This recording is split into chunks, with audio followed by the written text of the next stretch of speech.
Morning, and the committee shall come to order. We are meeting today to consider 18 bills. All have been properly noticed and circulated electronically along with copies of timely filed amendments and will be available in the committee repository at docs.house.gov. Late amendments are also circulated electronically. Pursuant to committee rules, members of the committee may submit written opening statements for the record. I ask that members may revise and extend the remarks on the bills to be considered at this markup and have those remarks included in the record as well. Without objection, so ordered. Without objection, the chair may also declare a recess subject to the call of the chair. Pursuant to Committee Rule 3I and House Rules 11, Clause 2, I announce that I may postpone further proceedings today on the question of approving any measure or matter or adopting an amendment on which a recorded vote or the yeas and nays are ordered. Documents, amendments, or motions must be submitted to the HNRC docs email from a House-maintained email address. Pursuant to Committee Rule 3L and the latest guidance from the attendant physician, anyone present in the hearing room today must wear a mask covering their mouth and nose, regardless of their vaccination status. Please note that members are responsible for their own microphones. Members can be muted by staff only to avoid inadvertent background noise. Members may also use the grid view and pin the timer so it remains visible. Members who are experiencing technical problems should inform the committee staff immediately. Now, at this point, I don't have an opening statement, but Ranking Member Westerman indicated that he did. Mr. Westerman, sir, you're recognized. Thank you, Chairman Grijalva. And as we convene here today for our fourth markup of the Congress in this committee, I'm once again disappointed that we're forced to huddle around our laptops to conduct committee business rather than meeting together around the dais here in the committee's meeting room. I've said it before, but Zoom meetings are no way to run a country. And while next week the majority intends to require committee staff and members to spend taxpayer dollars to fly all the way across the country to California, the state with the highest number of COVID cases of any state in the union, to support a totally in-person field hearing, today the majority is insisting on meeting virtually, even though many members of the House of Representatives were here in Washington, D.C. as recently as last night to vote on the floor of the House. This is the kind of logic that only makes sense inside of Washington, D.C. My Republican colleagues and I continue to implore the chair to return to our regular order to in-person meetings of this committee and doing that work that our constituents elected each one of us to do. Today's markup leaves me wondering, does this legislation before us really address the national crises that we face today? Deadly wildfires ravaging the West, a crisis at our southern border, skyrocketing energy prices. Any one of these crises of the Biden administration should warrant the committee's full attention. My Republican colleagues and I stand ready to work towards solutions to address the Biden crises. Unfortunately, that's not what the Democrats who control this committee and this chamber have chosen to prioritize today. H.R. 570 creates duplicative regulations on our nation's energy industry that do nothing to contribute to worker or environmental health and safety, and instead have the potential to overload regulators with bureaucratic reports and distracts from their core mission. H.R. 2634 creates new and unnecessary burdens for offshore pipeline owners, establishes arbitrary fees on private industry, and creates duplicative regulatory requirements. Now, I and all of my colleagues are no doubt aware of the recent oil spill in California and the ongoing recovery efforts. However, despite what our majority would have you believe, the truth is nothing in any of these bills would have done anything to prevent the spill or expedite the cleanup. If we want to get to the bottom of the spill's causes, we ought to examine the Biden bottleneck at our seaports across the country, which crowd anchorages and freeze international trade off our shores. I've had the good pleasure to visit the ports in California with Ms. Napolitano in the past. And, I've met with port authorities. And one thing they always make me aware of when I'm there is all the counties in my district and across the country that receive goods that come through those ports. And I know that's true because back home in my district, I had a meeting and a gentleman told me the strain that it's causing on his business in Arkansas because of the backups at the ports. And his request was, is there anything we can do to get the National Guard or the military to the port to alleviate these constraints? This administration needs to be focusing on that. The state of California, I wish, would focus on that, call out their National Guard or the president, do something to get these bottlenecks alleviated at the ports so that we're not seeing the backup in all these anchorages. My understanding is we know where pipelines are. They've been mapped, and somewhere the system failed in allowing these ships to anchor in the wrong place. HR 160 amends and reauthorizes the Coral Reef Conservation Act and creates a new grant program to states for coral reef recovery. While I support the worthy goal of coral reef recovery, the Grijalva amendment undermines the bipartisan nature of the bill by enabling the federal bureaucracy to absorb conservation funding rather than steering these important dollars to states and territories for coral reef restoration. Hopefully, the Gonzalez-Colón bipartisan amendment will be adopted, which would fix this bill and make it acceptable. HR 3075 expands the seafood import monitoring program to all imported seafood species and authorizes $100 million over the next 5 years for the U.S. Customs and Border Protection to expand enforcement of programs intended to prevent illegal practices in the international seafood production. While the goals of this bill may be laudable, again, I ask what I'm sure many of my constituents would as well. With so many crises facing the nation in 2021, is this committee really tackling the kinds of critical issues Americans look to Congress to address?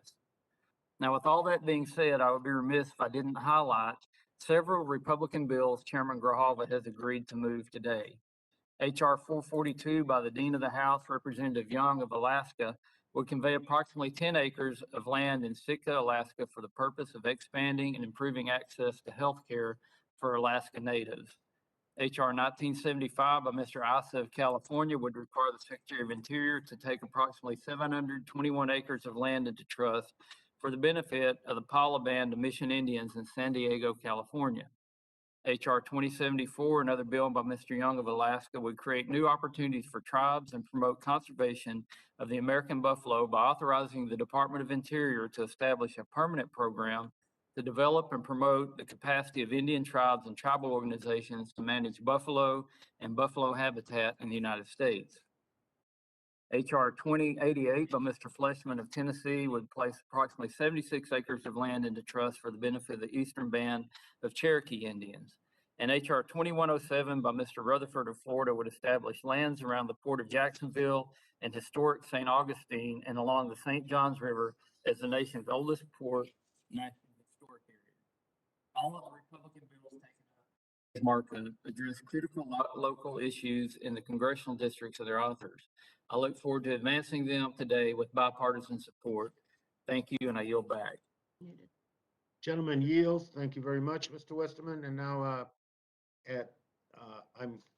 I'll be calling up HR 2643, offered by Representative Brownlee. I ask unanimous consent that the Subcommittee on Energy and Mineral Resources be discharged from further consideration of the bill. And without objection, the bill will be considered as read and open to amendment at any point. Let me now recognize Representative Brownlee to speak to her legislation. Representative Brownlee, you're recognized, please. Thank you, Mr. Chairman, and thank you for holding this markup today and for including my bill, the Offshore Pipeline Safety Act. As members of the committee know, we held a hearing on my bill on May 13th. The bill will require the Bureau of Safety and Environmental Enforcement, also known as BSEE, to update and improve regulations for offshore oil and gas pipelines to ensure active pipeline integrity and to address safety and environmental risks associated with decommissioning of pipelines. As you may know, my bill was introduced earlier this year in response to a GAO report that concluded that there are serious issues with BSEE's oversight of active and decommissioned pipelines.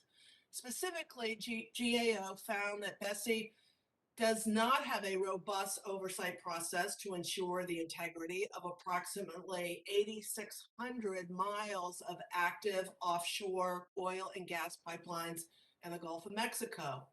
GAO also found that sensing equipment required by BSEE to assess the functionality of these pipelines is unreliable, and there is minimal tracking of the underwater movement of active pipelines, which occurs often due to natural events such as hurricanes, mudslides, geological activity, and shifting sands. Worse, GAO found that BSEE has almost no understanding of the threats posed by these pipelines to the environment. And those problems found by GAO are only regarding BSEE oversight of active pipelines. GAO also found that there are 18,000 miles of BSEE regulated pipeline that have been decommissioned and left on the seafloor, which pose environmental hazards due to corrosion and movement over time. Well, BSEE was given the legal authority to allow for decommissioned pipelines to remain in place should the circumstances merit. This authority to leave aging pipelines in place was intended to be the exception and not the rule. However, GAO found that BSEE has allowed over 97% of the decommissioned pipelines in the Gulf region to be left on the seafloor. This has been allowed to happen despite the fact that no comprehensive studies have been conducted on the chemicals and materials that may leak from these decommissioned pipelines, and no environmental impact assessments of the decisions were done. Many of these decommissioned pipelines were managed by operators who do not have the requisite money set aside to pay for removal, or in many cases, operators who no longer even exist. My bill will address the myriad of problems GAO found with BSEE oversight of active and decommissioned pipelines. First, my bill will require BSEE to finalize regulations to require pipeline owners pay for independent third-party inspections biannually and to equip their pipelines with modern leak detection systems. My bill would also require BSEE to conduct a study to evaluate environmental risks of leaving decommissioned pipelines on the seafloor and to consider environmental impacts when issuing a permit that allows an owner to leave their decommissioned pipeline on the seafloor. To pay for these inspections, the bill would add a fee on pipeline owners of $1,000 per mile for pipelines at a depth of less than 500 feet and $10,000 per mile for pipelines deeper than 500 feet. This fee would go towards paying for decommissioning or removing pipelines in the event that an owner files for bankruptcy. I hope all of my colleagues on both sides of the aisle can join me in helping enact these needed reforms to protect our oceans and our coasts from the harmful impacts of future oil spills. Mr. Chairman, I yield back. Thank you very much. Gentlelady yields back. And before we consider amendments, does any other member wish to be recognized on the legislation? Mr. Chair, I'd like to be recognized. So Levin, you recognize, sir? Thank you, Chair Grijalva. I appreciate that we've included Representative Brownlee's Offshore Pipeline Safety Act on today's markup agenda. It's incredibly timely. As I'm sure we're all aware, there is currently an oil spill off the coast of Southern California. The spill likely began 2 Fridays ago offshore from Huntington Beach in Orange County, although it was not reported by the responsible oil company until the next day. The spill spread rapidly, including further south in Orange County, off the coast of Dana Point and San Clemente in my district. Tar balls that are likely caused by the spill have also been found in my district in North County, San Diego, and cities including Oceanside, Carlsbad, and Del Mar. I've had the privilege of spending a significant amount of time with our leaders who are operating the unified command that's responding to this disaster. Led by the Coast Guard and inclusive of relevant state and local authorities, the unified command has been aggressive and communicative in its response. They've done a good job of organizing cleanup teams and protecting environmentally sensitive areas, such as a number of lagoons in my district, as well as critical infrastructure, including the Carlsbad desalination plant. But make no mistake, this oil spill is a disaster for our environment and our economy. Beaches throughout the county were closed last week, which had a significant impact on businesses and the way of life in our communities. And fisheries throughout the spill area remain closed. We heard directly from small business owners in Dana Point Harbor in my district who suffered economically as the harbor was closed and business came to a standstill. More than $2 billion in wages and $4 billion in gross domestic product are generated by the marine economy, including coastal tourism in Orange County. So we have a lot to lose. This spill must not just be one more event in the litany of environmental disasters that our country has faced as a result of our addiction to oil. Instead, it's my great hope this drives us to change the policies that allow this sort of thing to happen so regularly. I'm pleased to support the Offshore Pipeline Safety Act, which moves us in the right direction without a doubt. But if you closely read the GAO report that the legislation is based on, you'll see that BSEE already requires subsea inspections and leak detection technology for offshore drilling infrastructure in the Pacific. So the message is clear. Even with the more stringent procedures we envision, we can still face economic and environmental disaster, which leads to the following conclusion. The only foolproof way to protect our coasts, oceans, and the marine economy in California that relies on them is to end drilling off our Southern California coast once and for all. The first step to doing so is making the offshore drilling provisions of the Build Back Better Act that we passed out of this committee the law of the land. I'm proud that our bill invests in the long-term protection of coastal communities by ending new federal oil and gas leasing in the Pacific and beyond. This policy goes hand in hand with the other provisions in the bill that accelerate our transition away from the fossil fuels that drive more intense hurricanes, longer wildfire seasons, and deeper droughts. And it's also important to note that oil production offshore of California is a drop in the bucket when compared to production nationwide.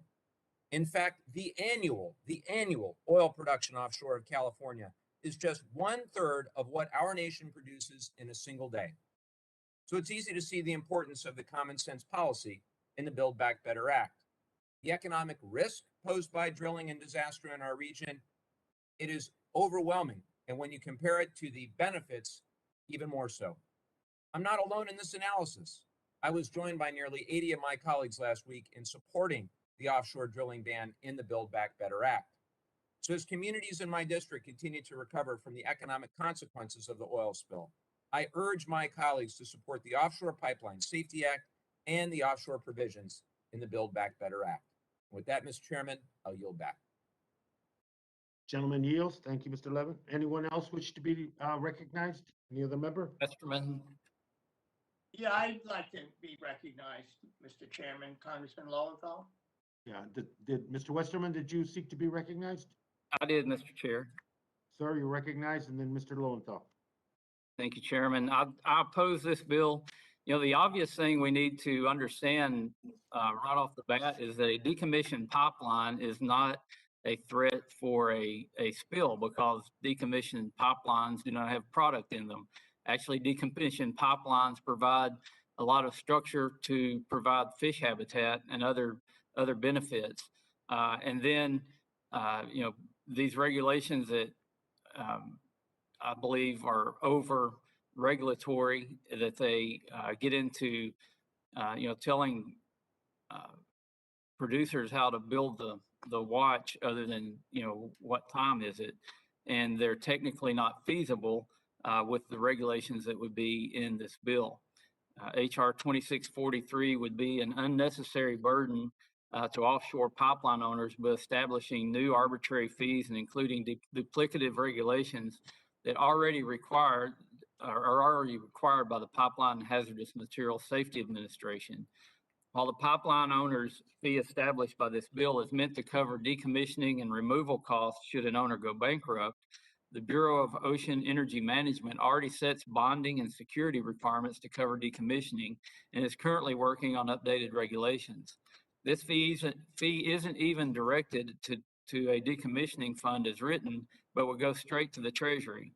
And we know that my colleagues intend to use this fee for their budget wish list. It was already included in the Natural Resources Reconciliation Bill to help pay for their $31.7 billion partisan priorities. Let's not forget that pipelines are by far the safest way to transport oil and gas. Pipelines are safer than road, rail, and barge many times over. And we have just seen in California the dire consequences of shipping accidents. It's become increasingly clear that a ship anchor struck and dragged an offshore pipeline 105 feet, creating a 13-inch crack and causing the subsequent oil spill. Possibly even more than one anchor made contact with this pipeline over several months. Who knows how many more accidents may occur if the bottlenecks at our ports are not cleared. Bills like this one would make domestic production of oil and gas more difficult and less competitive, which will only result in more imports brought in on our ships, increasing port congestion even further. If my colleagues want to continue to improve offshore safety, then we should focus on investigating the actual cause of the California spill, the policies that created such a dangerous backlog of ships in the first place, and then work together on ways to resolve it. I repeat, pipelines are by far the safest method of transporting oil and gas. Making them more difficult and expensive to operate only increases the chances that we will import our energy sources instead. And when the ports are as backed up as they are now, accidents can happen. Again, I oppose this bill and I yield back. Gentleman yields. Representative Lowenthal, sir, you're recognized. Thank you, Mr. Chairman, I rise to be in strong support of the Offshore Pipeline Safety Act introduced by my friend from California, Congresswoman Brownlee.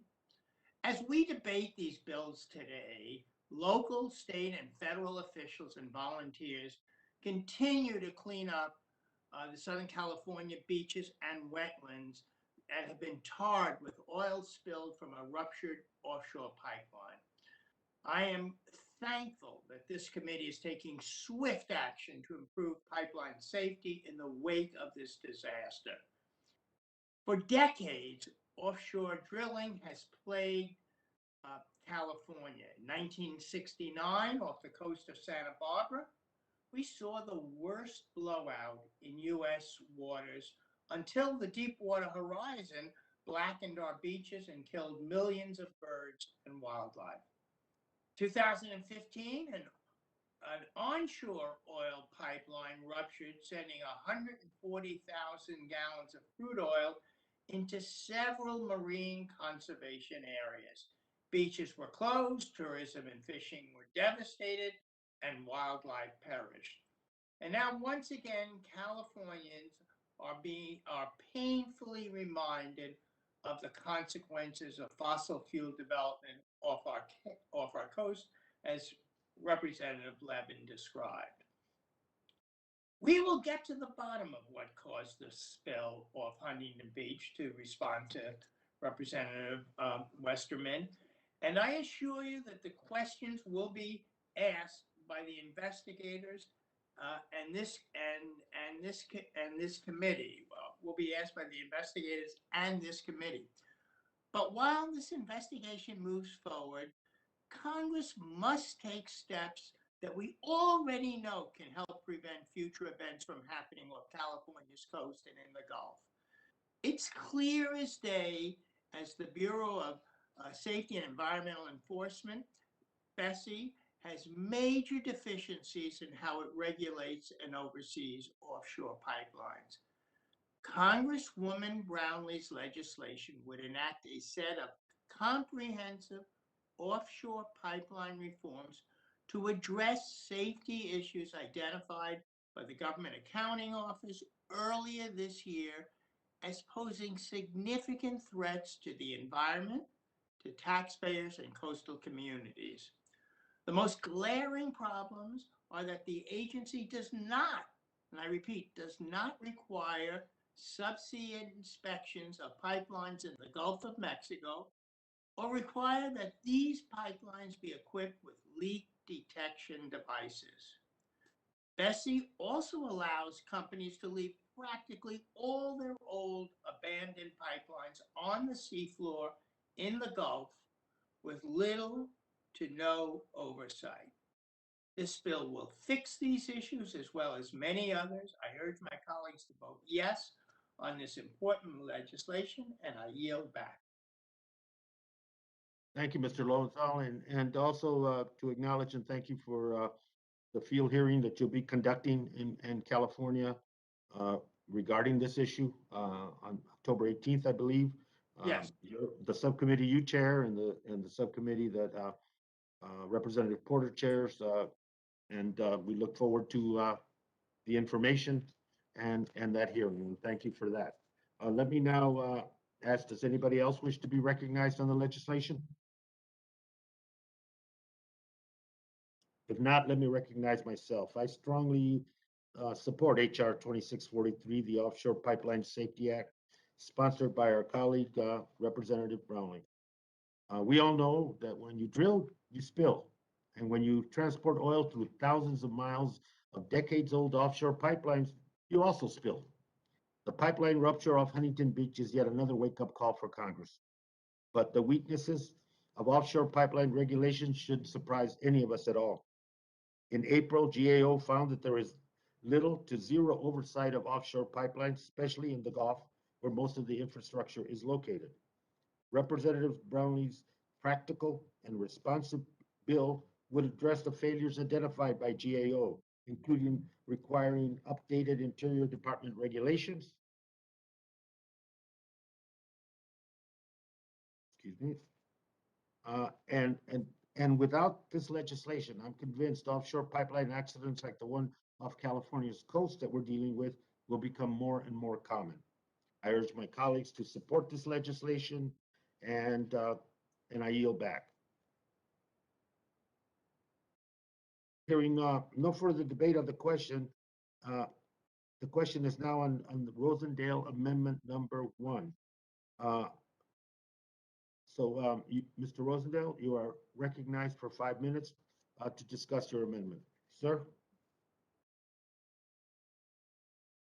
Thank you, Mr. Chair. Mr. Chair, my amendment would strike Section 3D of this bill, which imposes burdensome new fees on offshore pipeline operators. The bill's title, the Offshore Pipeline Safety Act, implies the goal of the legislation is to promote safety. But the $10,000 per mile fees imposed by this bill make clear that this legislation is part of the Democrats on this committee broader goal to impose numerous fees and mandates until oil and gas companies can no longer operate profitably. The fees in this section will cause serious harm to America's energy industry and detract from the years of progress made under President Trump's administration. Under President Trump, America's energy production and innovation finally began to reach its full potential. For the first time in decades, America was a net exporter of energy. But in the span of 9 months since President Biden took office, much of that progress has been lost. President Biden wasted no time rolling back President Trump's successful policies. With the stroke of a pen, in the first days of his presidency, President Biden imposed a destructive moratorium on oil and gas leases on federal lands, which, by the way, the courts have ruled is illegal, shut down the Keystone XL pipeline, and began reviewing and rolling back many Trump-era energy policies that put us on a path to prosperity and self-reliance, costing jobs and tax revenue and an exasperating inflation. Make no mistake, this bill has nothing to do with pipeline safety. It's about fulfilling a radical environmentalist agenda, exporting American jobs, and eliminating fossil fuels. Pipelines are the safest mode of energy transportation, according to the U.S. Department of Transportation. And American companies and pipelines are already subject to many regulations designed to promote safety and to protect the environment. This bill will not make pipelines any safer, but it will hurt our nation's energy production at a time when our country can least afford it. There's not a single American who is free of the effects of rising gas prices, which has been fueled by this administration's attack on American energy. Rising oil prices affect the cost of virtually every consumer good.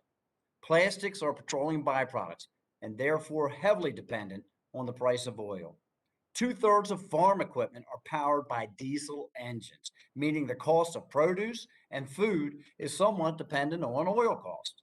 Not to mention nearly every good or product sold at retail stores is transported at some point by gasoline or diesel-powered vehicles. The Biden administration's anti-energy policies have driven oil prices up to their highest point in years. This Monday, oil closed at over $80 a barrel. The last time we saw prices this high was nearly 7 years ago in October of 2014. But instead of addressing rising oil prices and inflation, this committee is marking up a bill that would deceitfully impose crushing new fees under the guise of safety. The cost of such fees would inevitably be borne by the American consumer, again, hurting those who can least afford it the most. I urge my colleagues to support this amendment and strike this extremely damaging provision from this bill. I yield back. Mr. Chairman, Chairman Yields, anyone wish to be recognized? Mr. Chairman, I request time to speak to the amendment. Gentlelady's recognized. Thank you, Mr. Chairman. I strongly oppose the Rosendale amendment. Look, it's pretty simple. Taxpayers should not be forced to pay for the cleanup of decommissioned pipes left behind on the ocean floor by polluting industries. The industries who want to exploit our natural resources for profit should clean up their own garbage, not leave it behind for future generations of American workers to pick up the tab. As I noted earlier, Bessie has allowed over 97% of the decommissioned pipelines in the Gulf region to be left on the sea floor. That is 18,000 miles of rotting pipes. The annual pipeline fee is a common sense way to protect our taxpayers from the financial risk of having to pay to clean up the polluting mess that oil and gas industry has left in our oceans. And for this reason, it was included in the Build Back Better Act. A 2004 Bessie study estimated that removing all offshore pipelines would cost well over $21.5 billion. And this estimate didn't even account for the more than 8,000 miles of pipelines installed since 2004. To protect taxpayers and raise funds needed for pipeline removal, H.R. 2643 directs Bessie to annually charge offshore pipeline owners $10,000 per mile for pipelines in water depths greater than 500 feet and $1,000 per mile for pipelines for water depth less than 500 feet. Mr. Rosendale's amendment would force American taxpayers to pick up the tab for this mess. And for this reason, I urge my colleagues to vote no on this amendment. Thank you, Mr. Chair, and I yield back. Gentlelady yields back. Anyone else wish to be recognized on Mr. Rosendale's amendment number 1? Let me recognize Chairman. myself. Yes. Who seeks recognition? Mr. Westerman? Yes, sir. You Am I recognize? recognized? Okay, thank you, Chairman. And I support this amendment, and I appreciate the gentleman from Montana, Mr. Rosendale, for offering it. As was mentioned, gas prices hit a 7-year high earlier this week. When you look around our country, we have crises after crises. We have a supply chain crisis that a lot of that is linked to what's happening in the ports in California and the ports all across this country. We have an energy crisis. We have a labor crisis. And yet my colleagues are here advocating for more policies that will worsen these crises and drive up energy costs even more. As I said earlier, this fee isn't even directed to a decommissioning fund as written, but would go straight to the Treasury. This provision was already included in the Natural Resources Reconciliation Bill to help pay for the $31.7 billion wish list, meaning Americans will pay for this both on tax day and at the pump. Rather than enact more legislation to hurt domestic energy production and drive up energy costs for American families and businesses, we should be addressing the unprecedented supply chain crisis before it gets even worse. We're already hearing rumors that shelves may not have supplies on them when Christmas season shopping comes around. I mentioned earlier, folks in my district back in Arkansas are talking about the squeeze that they have on their supply chain and how that's adversely affecting businesses. We're seeing increased inflation in energy and food and all across the board. And there's really no purpose in this added regulatory burden and these added regulatory fees. These decomposing pipelines, as they were talked about, are no environmental threat when they have no product in them. And when they're decommissioned, they actually provide structure for habitat. I wish Mr. Graves was here to talk about that more, but I think this is unneeded, unnecessary regulation. It's going to add additional cost, and Mr. Rosendale's amendment helps rectify that. Again, I support the amendment and I yield back. Gentleman yields back. I recognize myself in opposition of the amendment and urge my colleagues to vote no. As my colleagues likely remember, a similar offshore pipeline owner's fee was included in the committee's Build Back Better Act. This provision will raise critical revenue so that American taxpayers are not forced to pay cleanup costs for over 8,000 miles of active pipelines and 18,000 miles of decommissioned pipelines on the Gulf of Mexico seafloor. Taxpayers in my district don't feel they should be responsible for cleaning up industry's mess. And by requiring pipeline owners to pay this fee, the provision will raise a significant amount of revenue so that taxpayers are not left holding the entire bag. Limiting the fee just doesn't make financial sense. And, you know, we keep thinking back to the Trump administration and how wonderful it was and how everything was springtime and fresh air. Well, it wasn't. You know, during that period, the administration was lax and non-existent in its oversight and in its regulatory enforcement.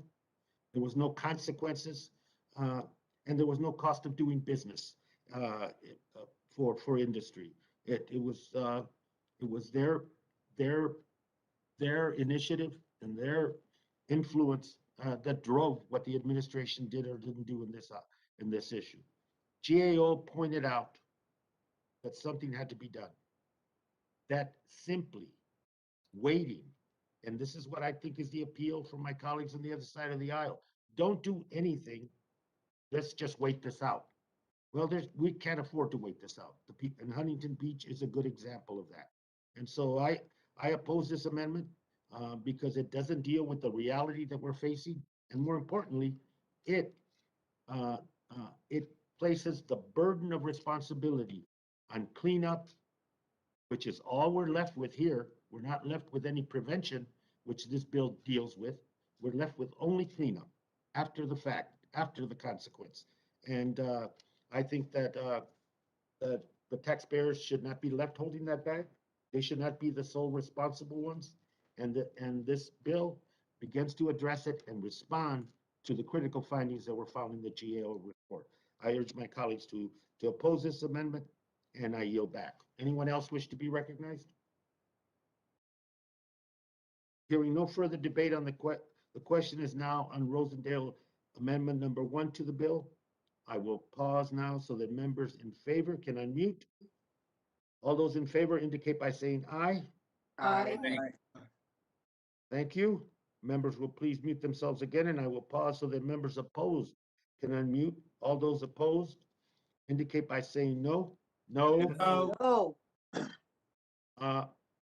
In the opinion of the chairs, the noes have it, the noes haven't, and the amendment is not agreed to. Mr. Chair, could I request a recorded vote, please? Gentleman has requested a recorded vote, and this vote will be postponed pursuant to the prior announcement. We now go to Representative Rosendale. You have an amendment designated as number 2, and I reserve a point of order. You are recognized, Mr. Rosendale, for 5 minutes. Thank you so much, Mr. Chair. Since President Biden took office, his administration has been laser focused on systematically dismantling the American energy industry that benefits so many of our constituents. American energy is safer and cheaper than foreign alternatives. And importantly, American energy invests in American communities. It's good for our economy and our national security. In Montana alone, the Keystone XL pipeline would have created thousands of jobs, enabling hardworking men and women to put food on the table of their families.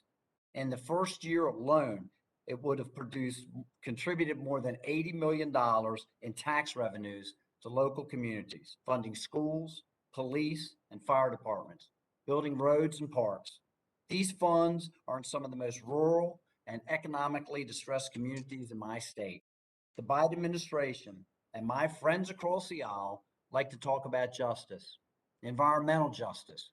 But where's the economic justice in destroying jobs and tax revenue from economically distressed communities? At the time President Biden shut down the pipeline, TC Energy had awarded more than $1.6 billion worth of contracts to 6 American companies who would have employed 7,000 union workers, earning more than $900 million in gross wages this year alone. And thousands more were employed indirectly to support these workers.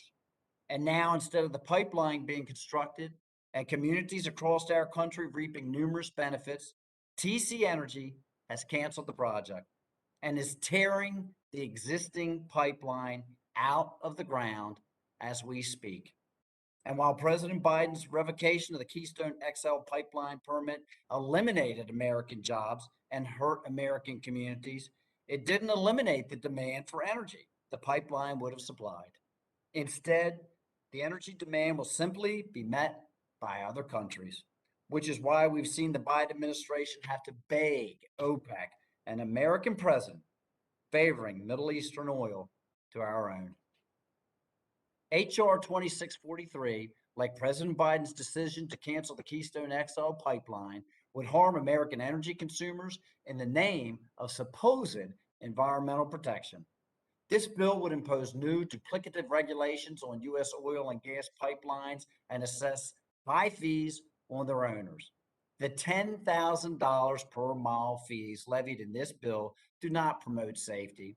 Rather, they encourage energy outsourcing to foreign nations, many of which are not friendly to our interests. Unfortunately, this is the left's environmental policy today. America last. House liberals want to cancel the Keystone XL pipeline that would add $3.4 billion to the U.S. GDP during construction alone. They want to regulate, tax, and fine domestic pipelines in the name of safety. I urge my colleagues to seriously consider how these policies will impact our communities and our constituents. These fees won't actually improve safety, but they will cost jobs and energy security. I think it's a shame we could not have a robust discussion on this amendment, as somehow an amendment related to a pipeline isn't germane to a bill about pipelines. So with that, Mr. Chair, I would yield my amendment. I would withdraw my amendment. And I would yield back. Thank you, Mr. Rosendale, and we will proceed to the next amendment. Representative Rosendale, you have the next amendment designated as number 3, and you're recognized for 5 minutes. Thank you so much, Mr. Chair. Unfortunately, we're not here today to discuss legislative solutions to lower gas prices and address the rising inflation in our country.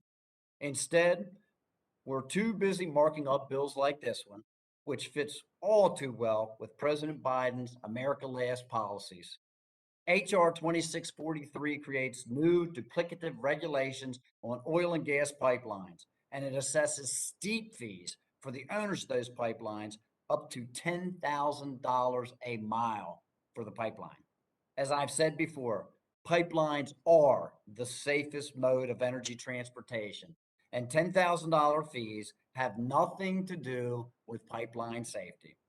This bill is about putting America last, stifling our energy industry, and empowering our adversaries.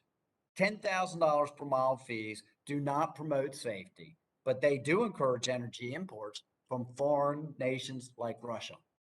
President Biden wants to impose crushing new regulatory barriers on American industry and simultaneously scale them back on our adversaries. The Nord Stream 2 pipeline is a prime example of this. Thanks to President Biden's recent decision to lift sanctions on the Russian pipeline, it is now fully operable. Nord Stream 2 is an offshore oil pipeline, which, to be clear, is exactly what this bill wants to regulate into oblivion. The Nord Stream 2 pipeline runs over 760 miles from Russia to Germany in water depths as deep as 680 feet. I'm sure my colleagues can do the math. If a pipeline were subject to the fees in this bill, they could easily total over $1 million. But Russian companies won't pay this fee on Nord Stream 2. They also won't undergo any reviews or inspection by FERC, by the Department of Transportation. That, unfortunately, is the left's energy policy today. Russia can lay pipelines as they please, and American energy producers must pay $10,000 per mile on top of the dozens of other fees and regulations that is if the Biden administration will even issue them a permit. My amendment makes clear that America should not be held to a double standard.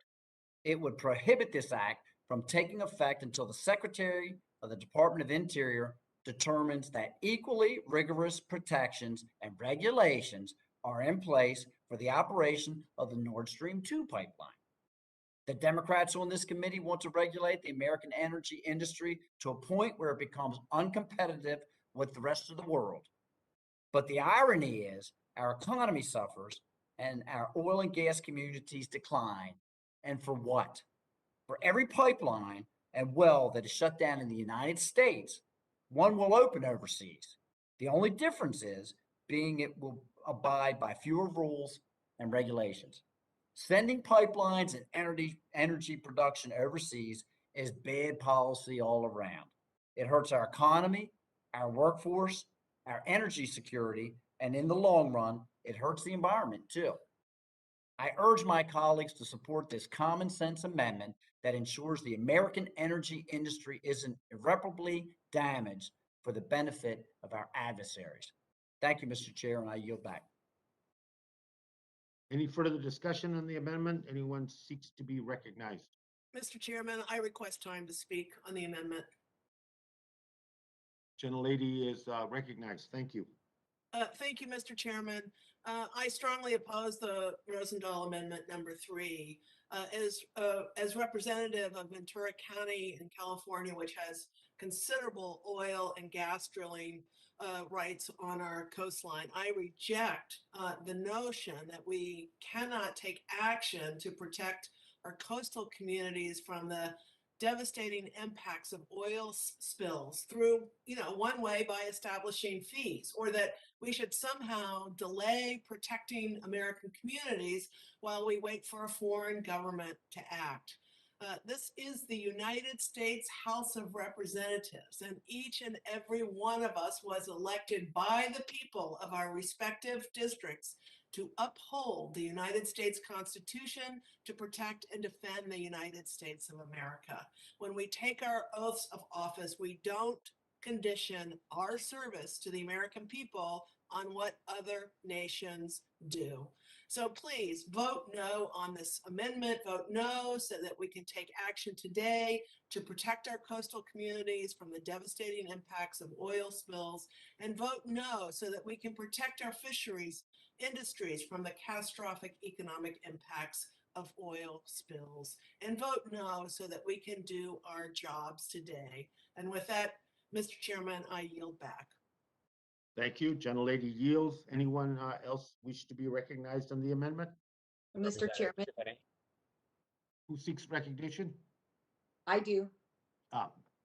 Gentlelady from New Mexico, you're recognized. Thank you, Mr. Chairman.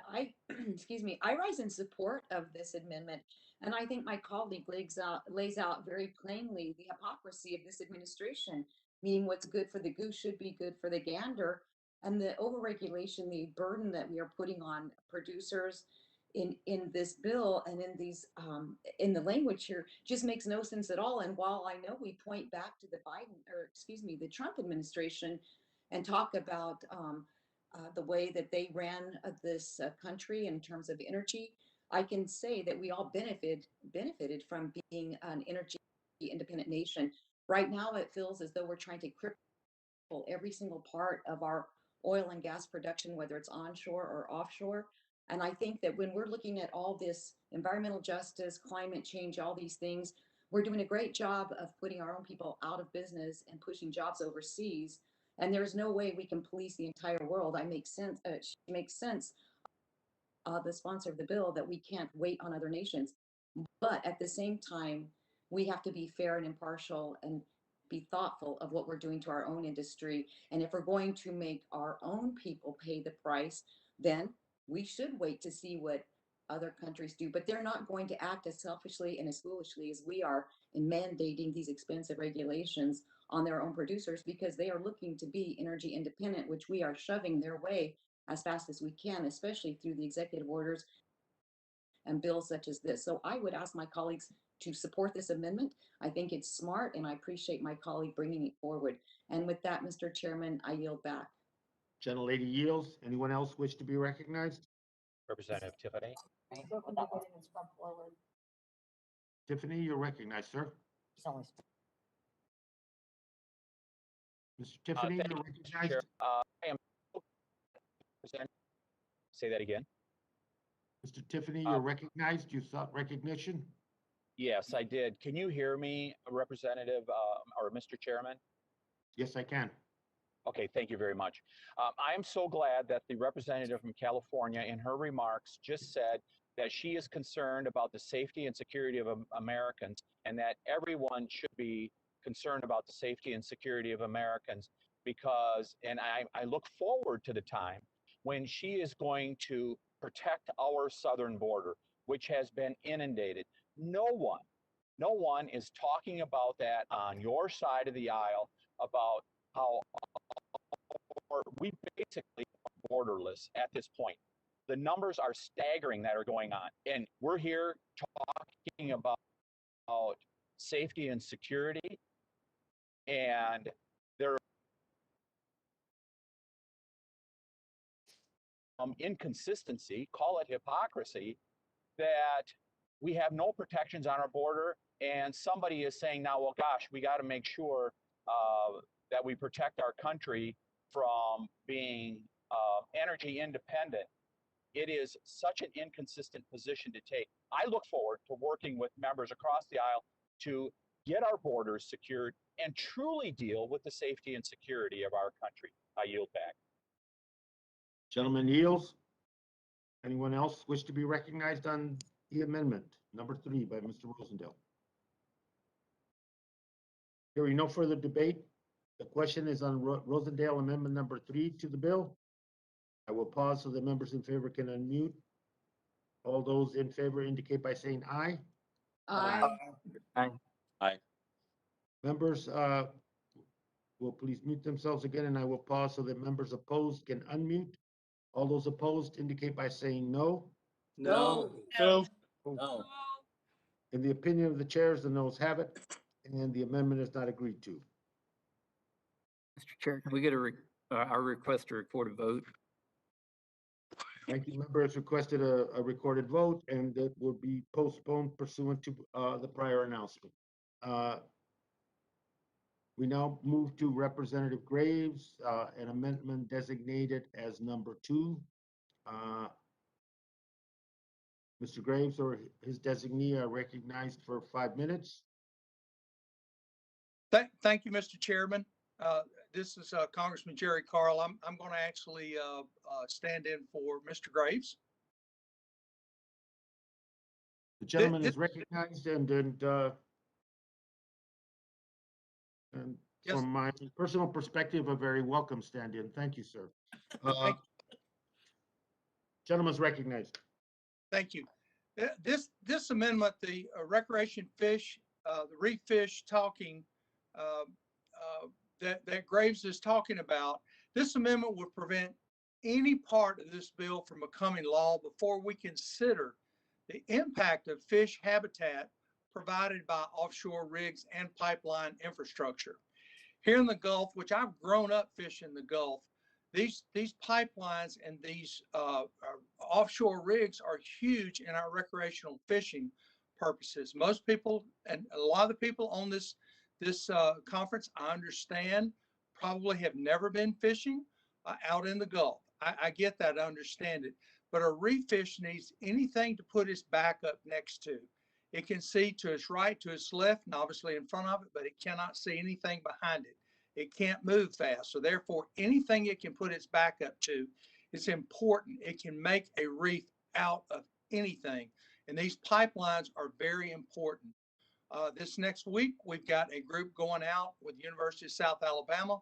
We will actually send down robotics. We will take pictures and look live at some of these pipelines. We're trying to illustrate how important these pipelines and the reefs are in counting these snapper. We work so hard to protect this reef fish, but yet now we're stuck with a situation that we want to tear all these pipelines up. These pipelines are playing a very vital role in the red snapper making their comeback, and we need to keep them in place. These fish can use this as a reef. They can back up to it. I invited our Democrat colleagues to join us on this trip Monday. We were turned down by them, so we've got the Republicans going out. I'm very sorry to say that. I wish the Democrats would be a little more open-minded, Mr. Chairman, and try to work with us when we try to show examples of how we work hard here in the Gulf to protect our snapper count. It's not all about the oil. It's not all about the profits. Does that play a role in overall? Yes, it does. But the role it plays is national security. We're watching our prices of fuel go up. We're watching our prices of natural gas are going to go through the roof. And I promise you, next November, my Democrat colleagues are going to pay the price at the poll. We have the same environmental groups down here knocking on our doors. On paper, it looks horrible. On paper, they'll give you the worst case scenario of everything going on. But in reality, so many of these things are needed. A typical offshore rig, give you an example, is home to 12 to 14,000 fish, and it provides 2 to 3 acres of inhabited area for hundreds of marine species that otherwise, without it being there, would not exist. The Gulf of Mexico primarily is just flat. It's uncharacterized bottom. So therefore, these unnatural reefs that are put out there, which are the pipes that are on the ground, the humps on the bottom, and also the rigs themselves are extremely important for what we're looking at. The Hearts Institute, the Great Red Snapper Count, they estimated the uncharacterized bottom provides essential habitat for 36,000 red snappers across the Gulf. Now, we've just spent years and countless dollars counting these fish, trying to figure out a way of raise the fish count, and we are getting there, especially in the Gulf. You look at Alabama's numbers. And again, any of my Democrat friends that wants to come down here and go fishing, I will take you personally. I will show you what we've got. But we're at a situation now that we want to start tearing down all of this infrastructure that these fish use. You know, the American Sports Fishermen Association. Well, let's talk about dollars and cents. The American Sports Fishermen Association estimate the economic contribution to recreation fishing just in Alabama. We got a very small coastline. You got to keep that in. We're not a Texas. We're not a Florida. We have a very small snippet of coastline. It's around $466 million a year, and it supports 3,400 jobs. So to penalize these oil companies with these huge fees on these pipelines, and to treat these unused pipelines like there's some type of disease is wrong. We can use them. That's just like taking an old ship. You're saying it's wrong to sink an old ship out at sea. That's perfect. We need more of that. But with the Gulf being as shallow as it is in so many places, it would really prohibit navigation in some areas. So I really, excuse me, I really encourage my colleagues, stop and think for this about this for just a second. Let's be responsible for helping this snapper count and also other reef fish. I mean, there's so many other reef fish. There's hundreds out there. It's not just red snapper. So when you sit down to eat, remember we've got commercial fishermen that are catching that. You know, when you want to take your grandchildren out fishing, a place like Orange Beach, Alabama, remember we've played a role in saving those fish. But if we start tearing everything out and making all these structures bad or negative, we are working against everything we've worked for. So I encourage my colleagues to please support this amendment. I need your help. I'm pleading. And again, let's look at the habitat of how this is going to affect all this habitat that we're talking about affected in such a negative way. So please, I ask for your support. Thank you, Mr. Chairman. Thank you very much. The gentleman yields, and happy to hear the conversation about the overall health of our oceans. And Mr. Chairman, can I be recognized? well, this discussion today and Ms. Brown's legislation is important. The overall health, the warming of our ocean, the heating of our ocean, acidification, loss of coral reefs, and the list goes on, and the pollution and the endangerment and the loss of species, and our overfishing, etc., are all symptoms of an ocean that needs help. And I appreciate the comments that the gentleman made, that it's that we shouldn't just focus on what has to be extracted and what doesn't have to be extracted, that we have to worry about the overall health of that ocean and those coastal communities. Ms. Brownlee, you seek recognition? Yes, Mr. Chairman, please. Thank you, Mr. Chairman, and thank you for your comments. I agree wholeheartedly. I'm going to ignore some of the comments Mr. Carl made with regards to fees, et cetera, in the bill. But I do believe Mr. Graves' amendments and changes to add consideration of environmental benefits, not before, but along with the risks, to add consideration of the impacts of decommissioned pipelines on both commercial and recreational boating, and to add consideration of the impacts of decommissioned pipeline removal on reef fish habitat are good additions. And so I thank him for the amendment, and I encourage the committee to adopt the amendment. And I hope if the committee does, I hope Mr. Graves and Mr. Carl will vote yes on the overall bill. And with that, I yield back, Mr. Chairman. Gentlelady yields. Anyone else wish to be heard on the Graves Carl amendment? Chairman, it's Westerman. Mr. Westerman, sir. Thank you, Mr. Chairman. I greatly appreciate my colleague, Mr. Carl, who offered this amendment, a great amendment by Mr. Graves, and it makes the point that I made in my opening remarks. And I think that anybody who knows about fishing understands that structure draws fish and it creates habitat for fish. Even in the freshwater lakes and rivers I fish in back in Arkansas, the place to catch fish is around structure. And I've been out in the Gulf. I've been out there with Mr. Graves, and one of the places that we stopped to fish was actually where the juncture of some pipelines. It was around rigs that are out in the ocean. And I believe this is, it's following good science to adopt this amendment that says you're going to consider all the environmental effects. And I think it goes to show that, a lot of times policies in DC are misguided. They say they want to improve something, but actually they're hurting things. And taking out these abandoned pipelines, which again are empty pipelines, which provide fish habitat, is not good for fisheries.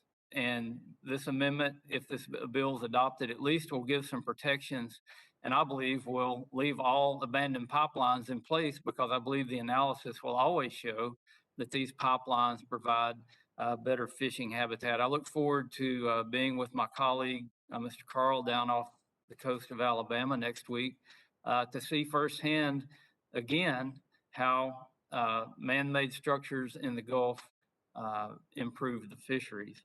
And with that, I support this amendment. I appreciate the majority realizing that this is a good amendment to a bad bill, and I yield back. Anyone else wish to be recognized? Gomer does. Mr. Gomer, sir, you're recognized. Thank you, Mr. Chairman. And I do appreciate the comments. I appreciate the amendment, rise in support of it. We also say that as a graduate of Texas A&M, I'm a big fan of the University of Alabama. I think they're just terrific. With that said, I know as a child growing up in Texas, we heard constantly about the need to stop all drilling in the Gulf of Mexico, that it was going to destroy all the fishing, that it would destroy the fish, the aquatic life in the Gulf of Mexico. We just had to stop the drilling. Years later, we come to find out that just as Mr. Westerman and Mr. Carl have indicated, those drilling rigs became extremely attractive for fishermen because the fish were increasing. They loved the drilling rigs as habitat.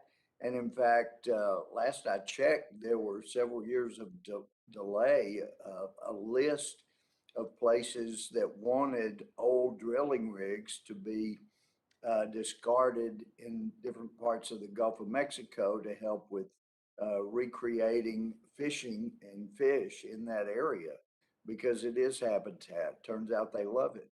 I know there's this line of thinking that says, gee, if man's involved, then it's terrible for nature. But those of us that have national forests know if man goes in and cleans the underbrush, creates fire lanes, you don't have as big a problem with forest fires once they get started. And they're easier to put out. They don't go as far. Same with fishing. Unless you have someone like we had some years back, British Petroleum, we had hearings and had learned that there were nearly 800 egregious safety violations that British Petroleum had out on the Deepwater horizon, whereas other similar rigs had maybe 1 to 10. They had nearly 800. There was some thinking at the time that probably the reason the Obama administration did not go after BP was that, in fact, the day the Deepwater Horizon blew out, that they were in they had representatives from BP in a senator's office named John Kerry working out when they would come out in support of the administration's cap and trade carbon tax program. They were going to be the first big oil company to do that. So some of us felt like they got favorable treatment because of that. And they should never have been allowed to continue drilling with the kind of violations they had. But I was very upset when Deepwater Horizon blew out. I was upset with British Petroleum. And I started near the center of Louisiana. I had a video camera. I was going to record the terrible destruction to the beaches along Louisiana and Florida, all the oil washing the shore that had to be from the Deepwater Horizon. And everywhere I went, I said to the locals, where's the oil? And they said, oh, you need to go about 10 miles further east. And I went for over 200 miles because that was the area where the damage was supposed to be being done by Deepwater Horizon. And there never was anything worth filming anywhere, but constantly go east, and about 10 miles, that's where the real damage was. And it was extraordinary with the efforts that were made to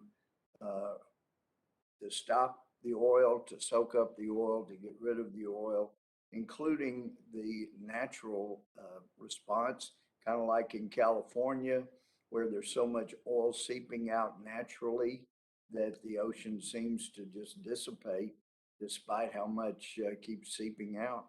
So man can make a difference. Sometimes what happens naturally is not always best for Earth, especially when you got a volcano that can put out 1,000 years of CFCs. Um, you know, it's kind of tough to compete with nature and some of the destructive damage there, but drilling rigs, pipelines can be very helpful to the fishing population. And that's why I am grateful for the Graves Amendment and Mr. Carl's efforts on behalf of the amendment. And I would encourage people, this is something that is not a terrible thing. It's very helpful. We just have to make sure that we don't have other violations like we had with Deepwater Horizon that went unpunished and undealt with. But I think it's a good amendment and I support it and I encourage everybody else to. But I don't know who that distinguished professor looking guy is. Oh, looks like from California. How about that? That beard looks quite distinctive. But Chairman I Yields? time. Anyone else wish to be recognized on Graves Amendment designated number 2? Mr. Chairman, Mr. Graves, you're recognized. thank you, Mr. Chairman. Mr. Chairman, I want to quickly say that first, I want to thank Mr. Carl for offering the amendment. Secondly, Mr. Chairman, we've watched this administration move forward with all of their anti-American energy policies. These policies have simply resulted in us importing more energy from other countries that don't have the same standards, don't have a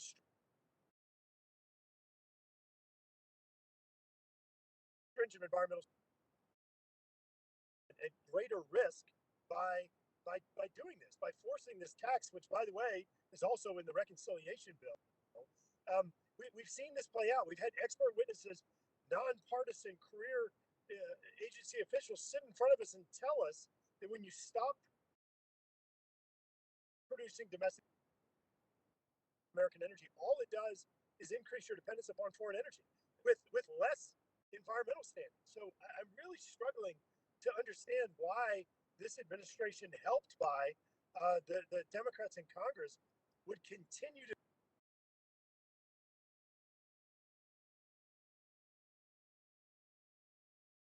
greater threat to the global environment and loss of American jobs. We represent Americans.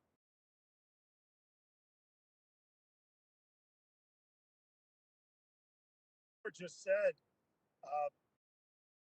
these pipelines do provide habitat in addition to them being the safest way to transport energy, as proven by the National Resources, excuse me, National Resource Council. So, Mr. Chairman, I know a lot of this has been said by other members, so I don't want to repeat whatever they've covered. Just say that I think this amendment is common sense. I think that it follows the science, and I urge adoption of the amendment. Gentleman yields. Thank you. Anyone else wish to be recognized on the amendment? Chairman, Who seeks recognition? Rep. Soto. Mr. Soto, sir, you're recognized for 5 minutes.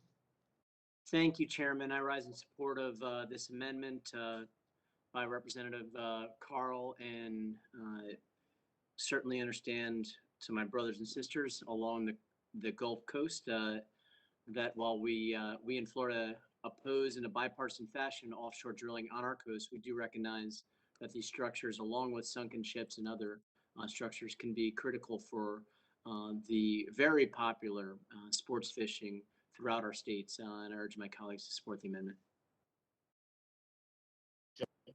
Anyone else?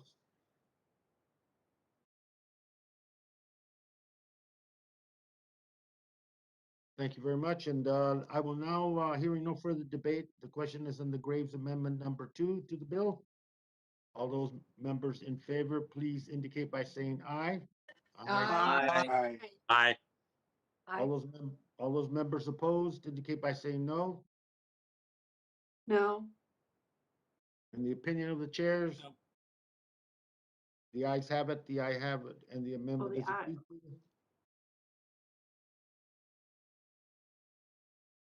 Representative Graves, you now have amendment designated number 3, and you're recognized for 5 minutes. Chairman.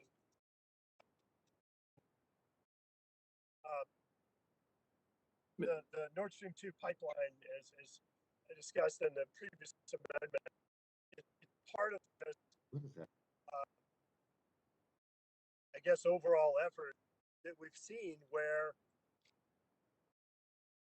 we are carrying out contrary policies in the United States to we're effectively allowing or facilitating in other countries, and not a greater example than the Nord Stream 2 pipeline.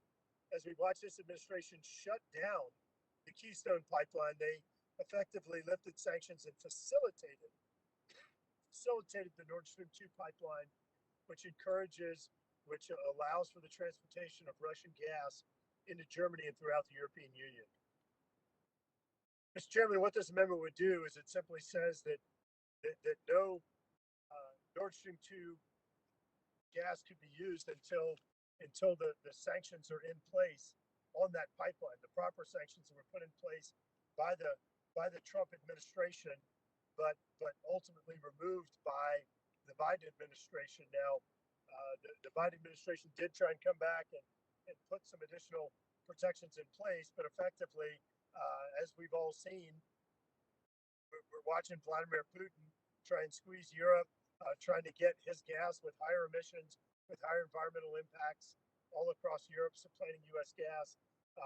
So this amendment just says that you no Nord Stream 2 gas until the appropriate sanctions are in place. This goes along, unfortunately, with the theme of this administration, which is anti-U.S. energy, pro-Russia energy, which is I can't say it enough. It's just a baffling situation. So, Mr. Chairman, I urge adoption amendment. Yield back.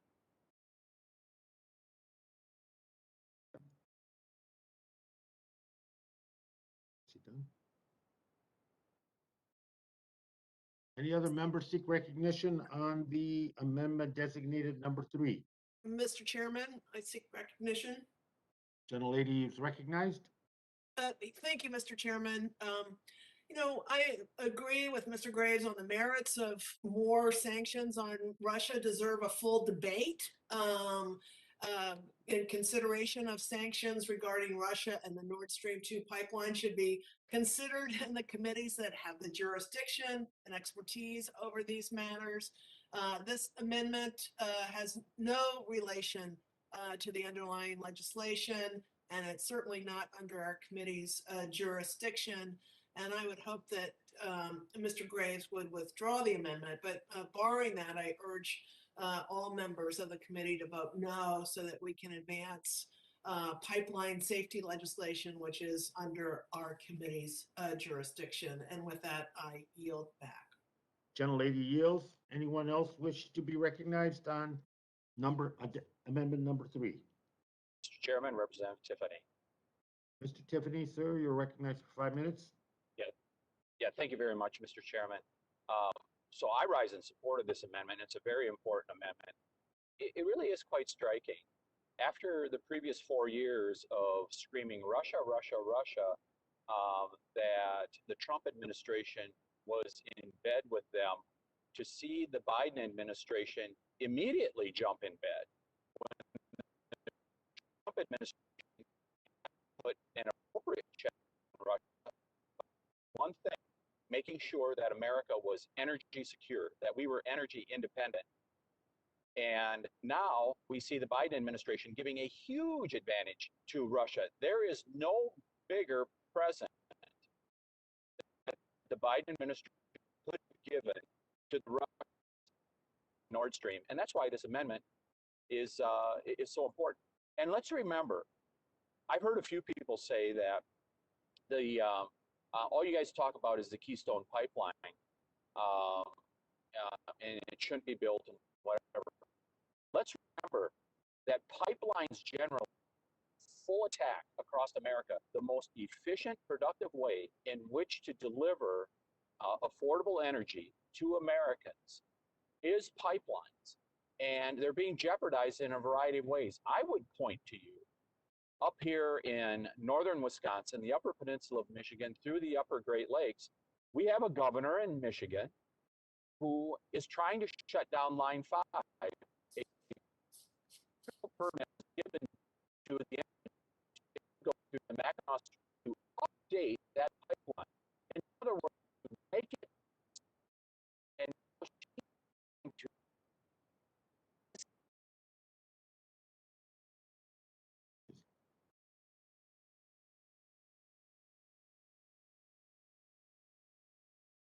just this committee, but also governors like the governor from Michigan. It is absolute craziness. And I'll give you a very personal example. I paid 80 cents a gallon for propane, which many of us use in rural parts of America to heat our homes.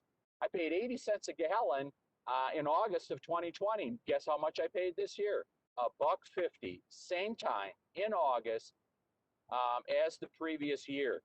Americans are being hammered by this increased energy costs, and with efforts like that are going on today by the majority in this committee, I hate to say to Americans, this is going to continue, and it is jeopardizing job security, economic security, and national security of all Americans, which we had attained over the previous decade, especially in the previous 4 years. I support this amendment for introducing it, Representative Gray, and I yield back. Gentleman yields. Anyone else wish to be recognized? Chairman, it's Westerman. Mr. Westerman, sir, you're recognized. Thank you, Mr. Chairman. I also support this amendment by my colleague, Mr. Graves. And I think he brings a very important issue to light here about how we can't be putting unnecessary regulations on American producers while we turn a blind eye to what the rest of the world's doing. And I know my colleagues across the aisle have shared a common concern with the safety in oil and gas production. And of course, safety is something that we all hold near and dear, and we want to make sure that we have the safest, most reliable energy sources in the world. And actually, we do have that, and a big part of it is because of pipelines. But this discussion really isn't about safety and reliability of energy sources. It's an attack on fossil fuels. My colleagues have stated it in this hearing already, or in this markup, that the only way to eliminate oil spills is to stop all drilling. And I think that's a position held by the Democrats, is that we want to stop all drilling. But I think there's a lot of flawed logic. There's a lack of math. There's a lack of science and a lack of reason in this argument. And first off, let's look at the logic. The logic is that we can stop all fossil fuel production and it's going to save the climate. Well, the regulations that are being put in place are actually to stop all drilling in the United States. But it has been said already in this markup, the administration has put the clamps down on American production while they're asking foreign countries like Saudi Arabia and Russia to increase production, and Venezuela, places where the environmental regulations, the human rights, and all of those things aren't nearly as stringent as what we have here in the United States. And then the left puts up this red herring of electric vehicles. And this is where the math and the science just doesn't add up. You want to attack our most reliable and efficient and low-cost energy source here in the United States and say we're going to solve the problem with an electric vehicle. Well, look at the math. The U.S. accounts for 15% of global carbon emissions. Transportation makes up 29% of that. If we could magically wave a wand and convert every internal combustion engine in transportation, not just passenger vehicles and trucks, but ships, planes, all agriculture and construction equipment, if we could do that, we would reduce global carbon emissions by 4%. But I think everybody, if you'll be honest, would admit we can't do that. There's certain equipment that requires a different kind of fuel than an electric source. That is, if all that electricity going into those electric vehicles is produced by non-carbon sources. The fact is that if we impose this huge burden on America where we stop drilling and stop fossil fuel energy production, if we could wave a magic wand and make electric vehicles everywhere, we would have a very insignificant impact on global carbon emissions. As I heard someone once say, it would be about the equivalent impact as a hair on a mole's butt. It would not affect the overall global carbon emissions. Yet we want to drive jobs away from this country. We want to destroy our reliable energy sector. And we're doing it all in the name of this red herring of electric vehicles. It won't work. We should be focusing on policies to have clean energy, to have safe energy, reliable energy, and we should not be pushing all of our jobs overseas, which is just going to back up our ports even more. You know, this all goes back to the oil spill in California that we believe was caused by too many ships in the port that can't get unloaded because of supply chain deficiencies. So we can talk about safety in pipelines, and I think we're all interested in that. But let's look at this for what it really is. It's an attack on fossil fuels. And it's an attack that's not based in logic, it's not based in science, and it's sure not based in math. So I support the amendment by Mr. Graves. I'm still adamantly opposed to the overlying or the base bill, even with good amendments in it. So again, this is a good amendment to a bad bill. I support the amendment and I yield back.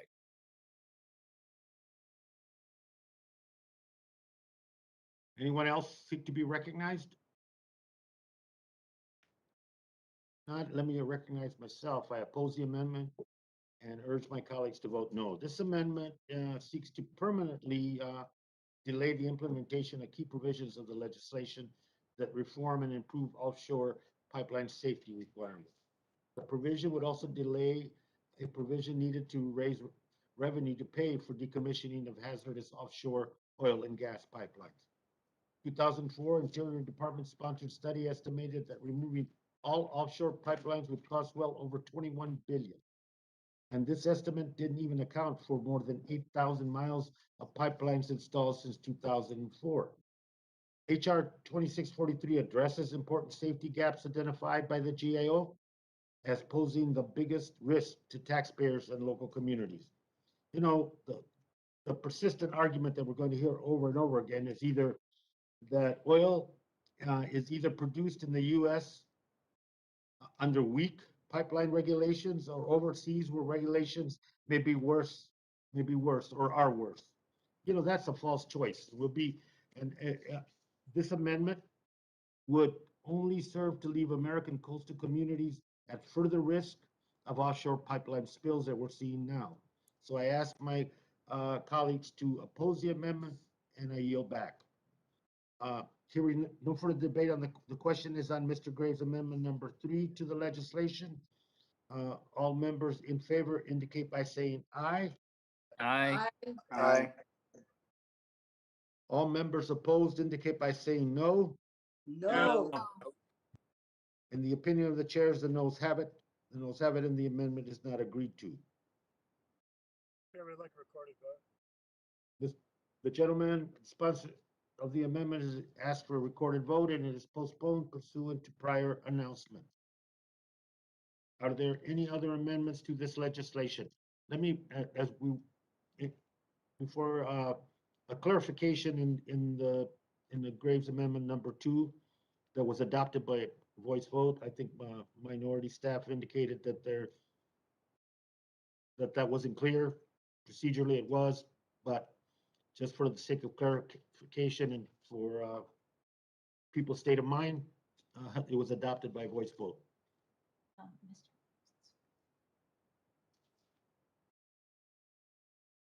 Mr. Graves, you filed a late amendment to this this particular legislation. Yes, sir. Mr. Chairman, number 4. You're recognized, sir. Thank you, Mr. Chairman. Mr. Chairman, I'm going to call this one the Granholm Amendment.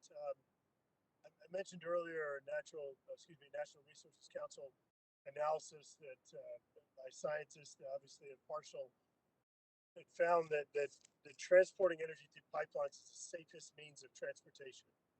They looked at ship, rail, truck, all the other means of transporting energy and found that pipelines were the safest. Mr. Chairman, keeping that in mind, by imposing arbitrary taxes on all of these pipelines, you're disincentivizing the safest way to transport energy. It's just baffling. I really hate what my friends in California are going through regarding the spill, and I think it's awful. We need to make sure we understand what happened. We need to make sure that we act and apply any lessons learned. I think the ranking member noted that it appears that there was some type of strike on the pipeline, and there shouldn't have been anchors anywhere near where pipelines are down, obviously. So I think it's really important that we don't sit there and look at that one spill and say that, oh, we need to stop using all pipelines. The facts are crystal clear. Under the Trump administration, we saw a significant decrease in oil spills in the United States. That's why we were increasing production.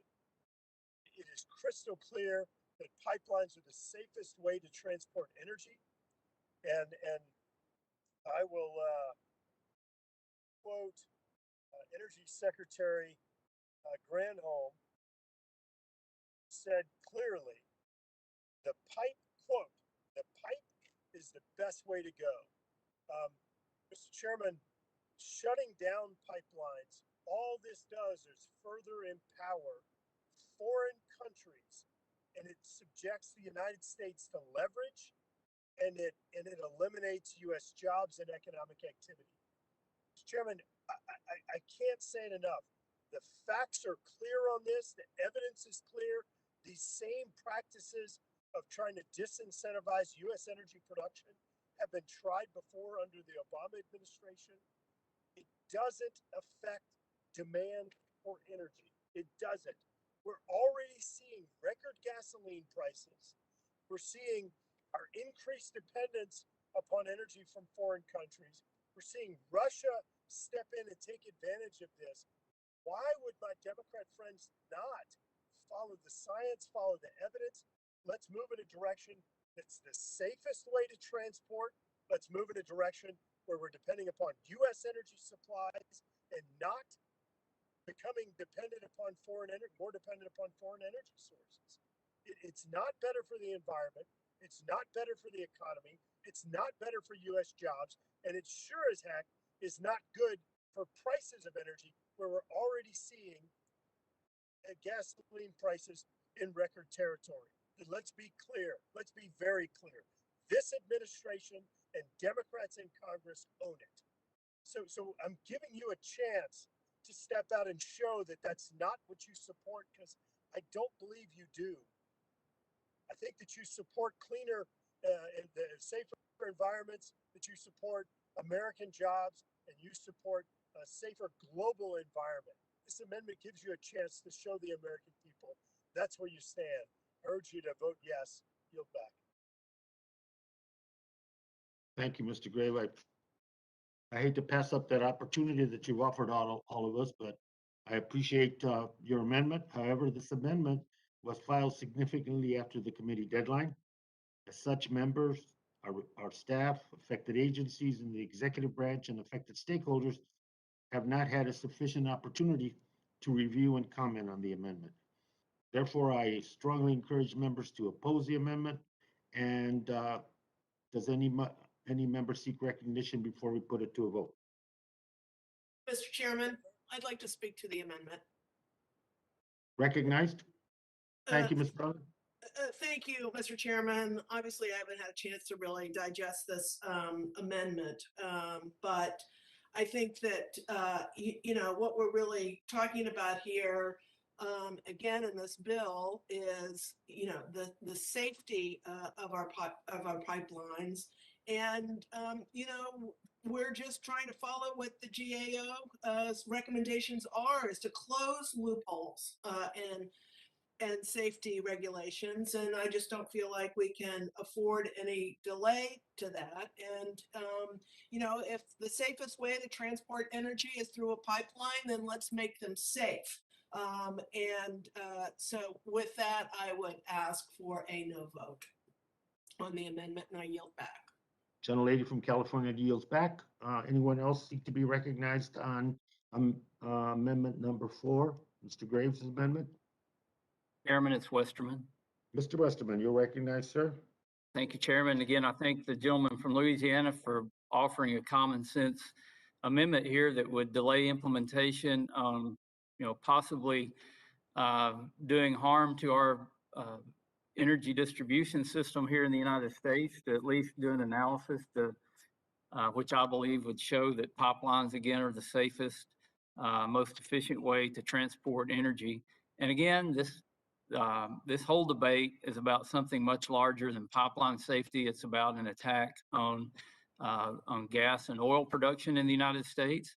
It's an attack that's continuing to be carried out. And I ask again, for what purpose?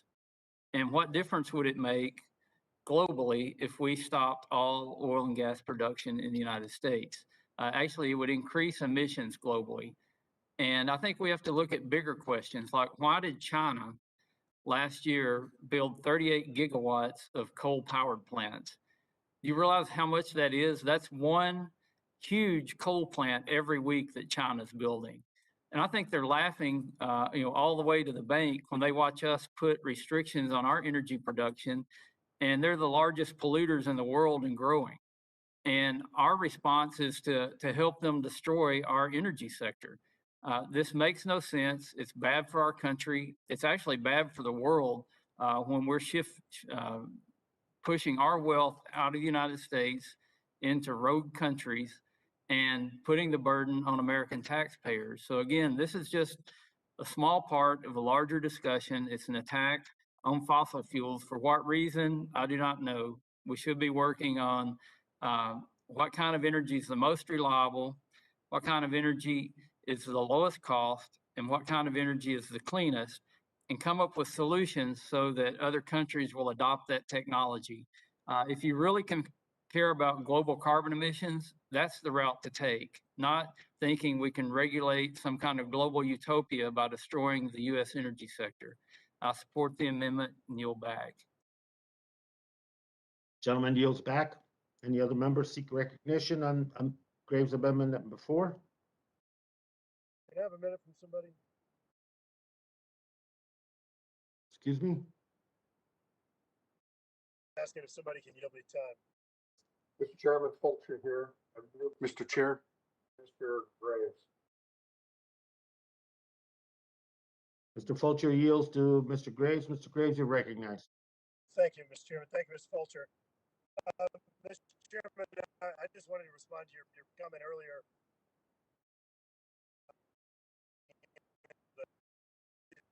I apologize. I did a better job clarifying the intent of the amendment, and so I want to take a minute to do that.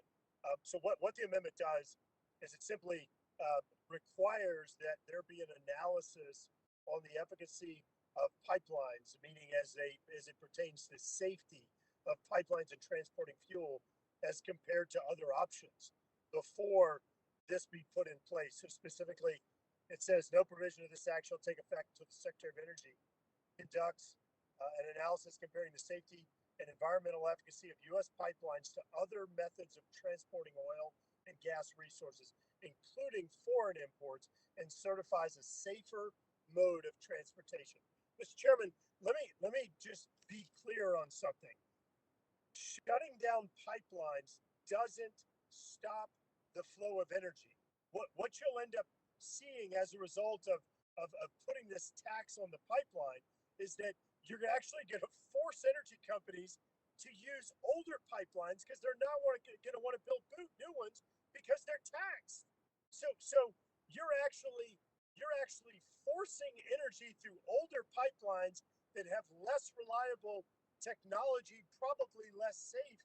Listen to yourselves. You're talking about safety, but then you're carrying out practices that become more dependent upon less safe mechanisms. You're disincentivizing the safest way to transport.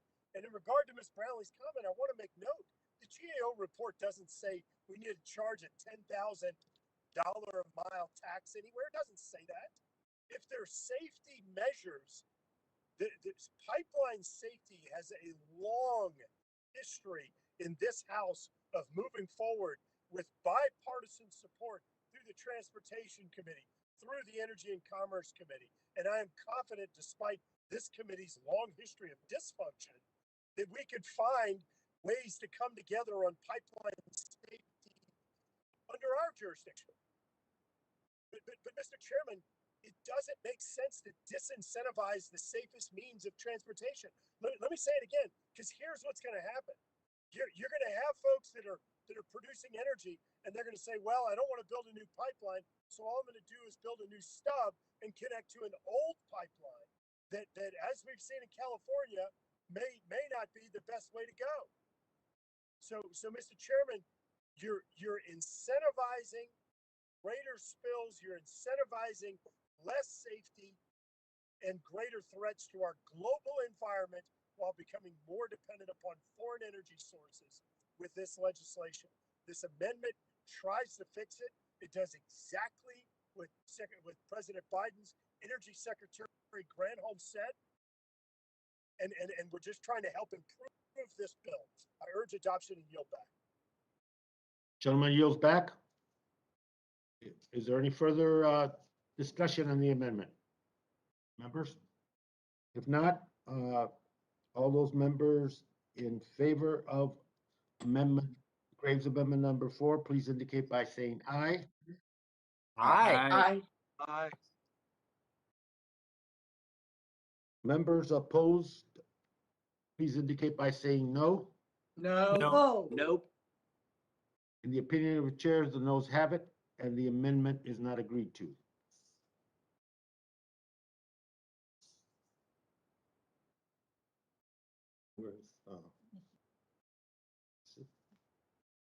The item for consideration is HR 5. The item under consideration now is HR 570, offered by Representative McEachin. I ask unanimous consent that the Subcommittee on Energy and Mineral Resources and the Subcommittee on National Parks, Forests, and Public Lands be discharged from further consideration of the bill. And without objection, the bill will be considered as read and open for amendment at any point. I will now recognize the author of the legislation, Representative McEachin, to speak to his legislation for 5 minutes. Sir, you're recognized. There it is. I was having trouble with my video. Thank you, Mr. Chairman. Today's markup considers a slate of critically important bills to protect public lands, coastal communities, and more. In particular, I'm thrilled to be here this morning in support of my bipartisan legislation, HR 570, the Offshore Accountability Act. Mr. Chairman, as we know all too well from prior tragedies such as Santa Barbara and Deepwater Horizon oil spills, offshore drilling accidents can be dangerous, expensive, and life-altering for coastal communities and critical ecosystems. Given the significant daily threats posed to coastal communities where offshore drilling exists currently, it is critical that appropriate measures are in place to ensure oversight in should accidents or failures occur. I believe that all Americans, especially those in coastal communities dependent on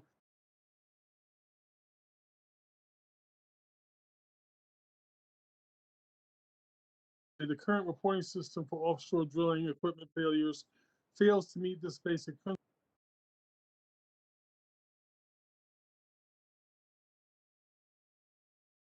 Anonymously to Safe OCS, a third-party confidential reporting system, rather than directly to the Secretary of the Interior. Consequently, this information is not accessible to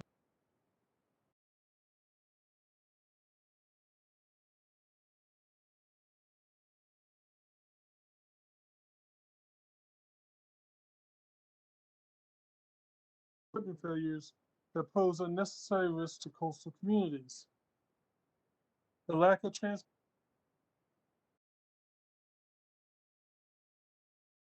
in the Offshore Accountability Act would improve trust and oversight. The Bipartisan Act, if enacted, would require offshore drilling operators to report failures of critical safety systems, namely the blowout preventer system and safety and pollution prevention equipment, directly to the Secretary of the Interior.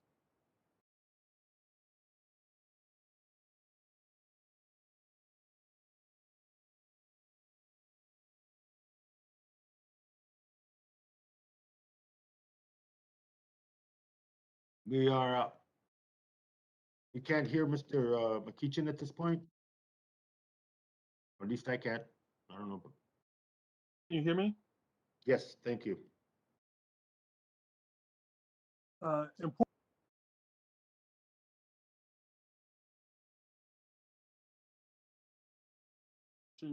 which would continue to remain protected in accordance with existing law. Rather, the bill simply removes the veil of secrecy for the public concerning the safety practices of offshore oil of the offshore oil and gas industry. By enacting this legislation, we can ensure that permanent, lasting transparency requirements are put in place to protect and inform coastal communities nationwide. Mr. Chairman, it is my strong belief that the public deserves to know what's happening in their waters, especially when it involves the failure of safety equipment that prevents blowouts and other offshore drilling related tragedies. I implore the body to support the measure, and I yield back. Gentleman yields back.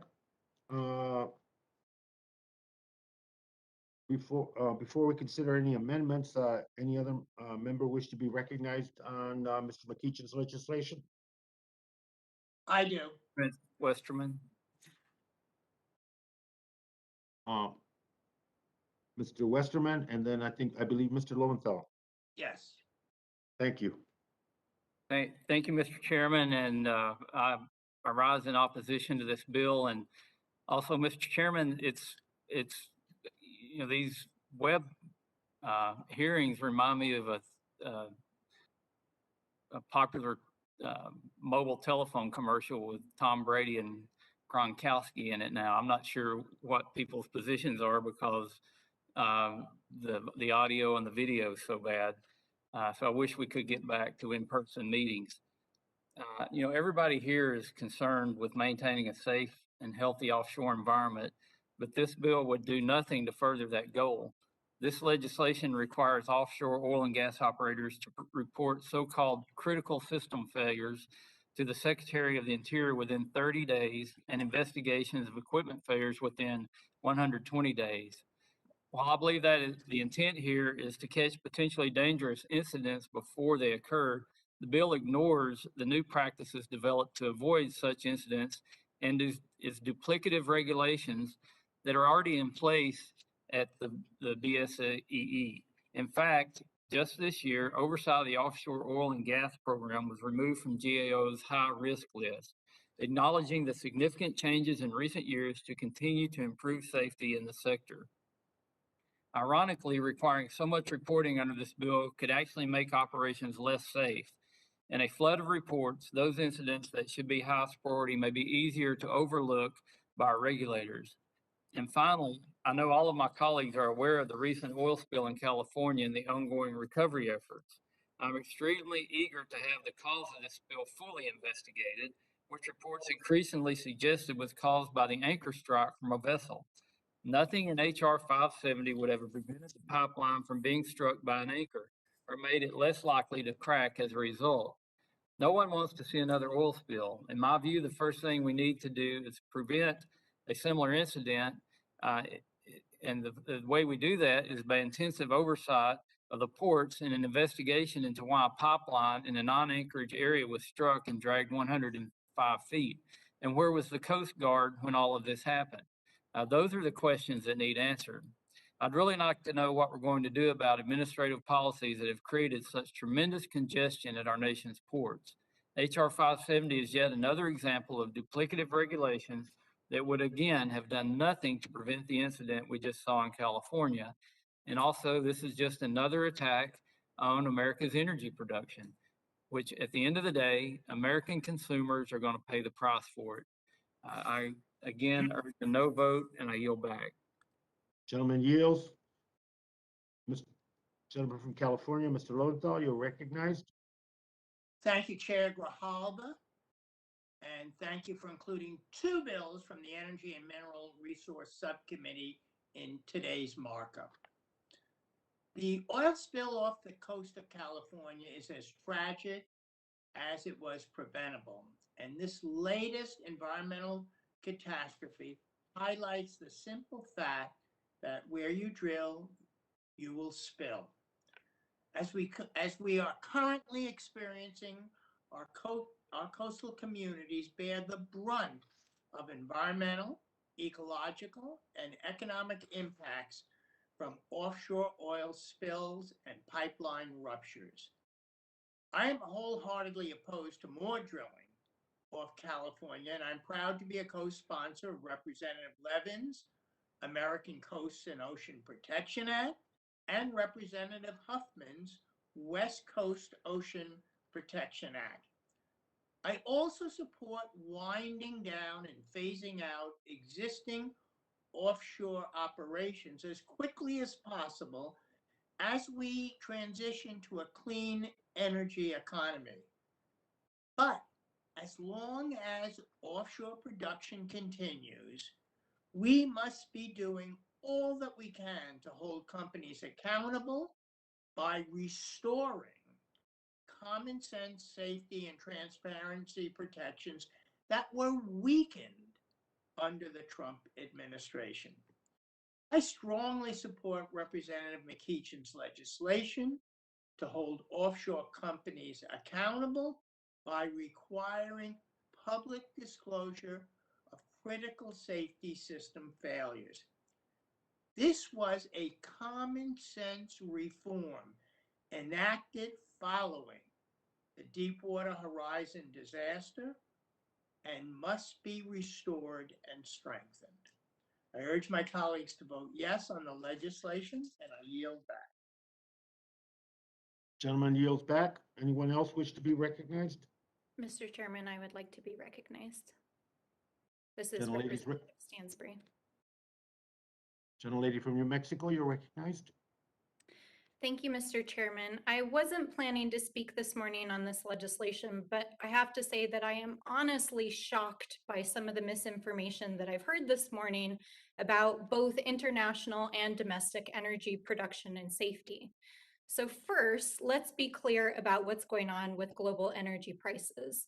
This week, we saw global oil futures go over $80 a barrel because of global production shortages and uncertainty in global markets.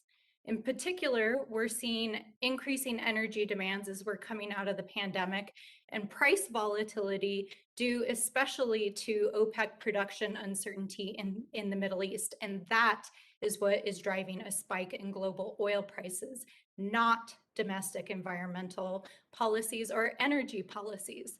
We're also seeing increased natural gas costs globally due to Asian LNG markets. So this is about global supply and demand, not domestic policies. And in fact, let's get the facts straight. According to the U.S. Energy Information Administration, U.S. production is expected to increase by 1 million barrels a day now until the end of 2022. So the reason we're seeing these surges in global prices is due to global forces, and American producers are actually benefiting from this surge in prices and are making massive profits and increasing their production. So let's be clear. As public officials, we have a responsibility to be truthful with the American people and not just make up facts anytime it suits us. The bills we are debating today require that producers are responsible operators, that they address their safety and environmental risks, and that we protect our communities. because the responsibility of companies to operate in a manner that is safe and protects the environment is critical to both energy security in the US and the safety of our communities. So I want to thank Representative McEachin and Representative Brownlee for bringing both of these bills forward today. And I also want to take this opportunity to thank the Unified Command Team in Orange County and San Diego County, who are literally working day and night to respond to contain the oil spill off the coast of California. To argue that we as a nation cannot afford to require oil companies to operate safely and to clean up their own messes as thousands of barrels of oil are spilling into the ocean is doublespeak. It's designed to distract people from what is actually going on here. Clearly, we cannot afford to not regulate these industries and protect our coasts, our ecosystems, and the health and safety of our communities. So I urge the committee to pass both of these bills this morning and make sure that we're protecting the security and safety of our communities. Thank you, Mr. Chairman. Thank you. Gentlelady yields. Anyone else seek recognition on Mr. McEachin's legislation? Not, let me recognize myself. I strongly support HR 570, the Offshore Accountability Act, sponsored by our colleague, Representative McEachin. The California oil spill is just another example how offshore equipment that is damaged or fails can lead to an environmental disaster. I agree with many of my colleagues that we need to protect our coast from new leasing and to wind down drilling as quickly as possible. That's why the committee will remain focused on protecting our coastlines and local communities, including through the Build Back Better Act. But as long as oil is being produced offshore, we should demand that drillers meet the highest safety standards and are transparent with the public. This must include reporting equipment failures to the Interior Secretary and making failure analysis available to the public. The public's right to know is critical and a critical responsibility we have. And particularly in coastal communities and those communities most affected by offshore drilling, that right to know is paramount. And 570 restores and strengthens common sense disclosure requirements that were put in place after the BP Deepwater Horizon disaster but weakened and allowed to atrophy under the Trump administration. I want to thank Representative McEachin for introducing this bipartisan legislation, and I urge my colleagues to support it, and I yield back.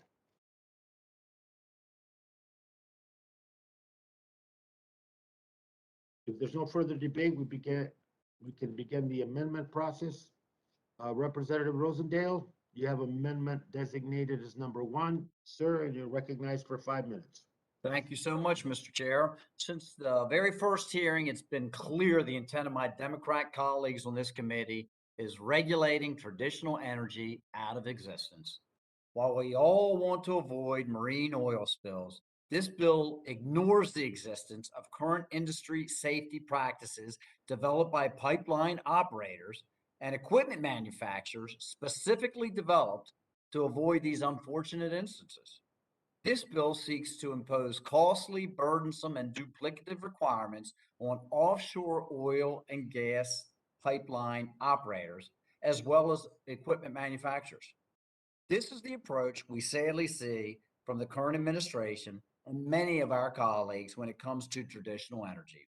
The answer is always more taxes and more regulation.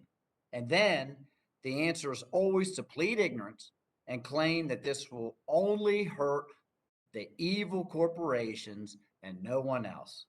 It's as if these companies don't employ our constituents, or that our constituents aren't consumers of the energy produced by these companies.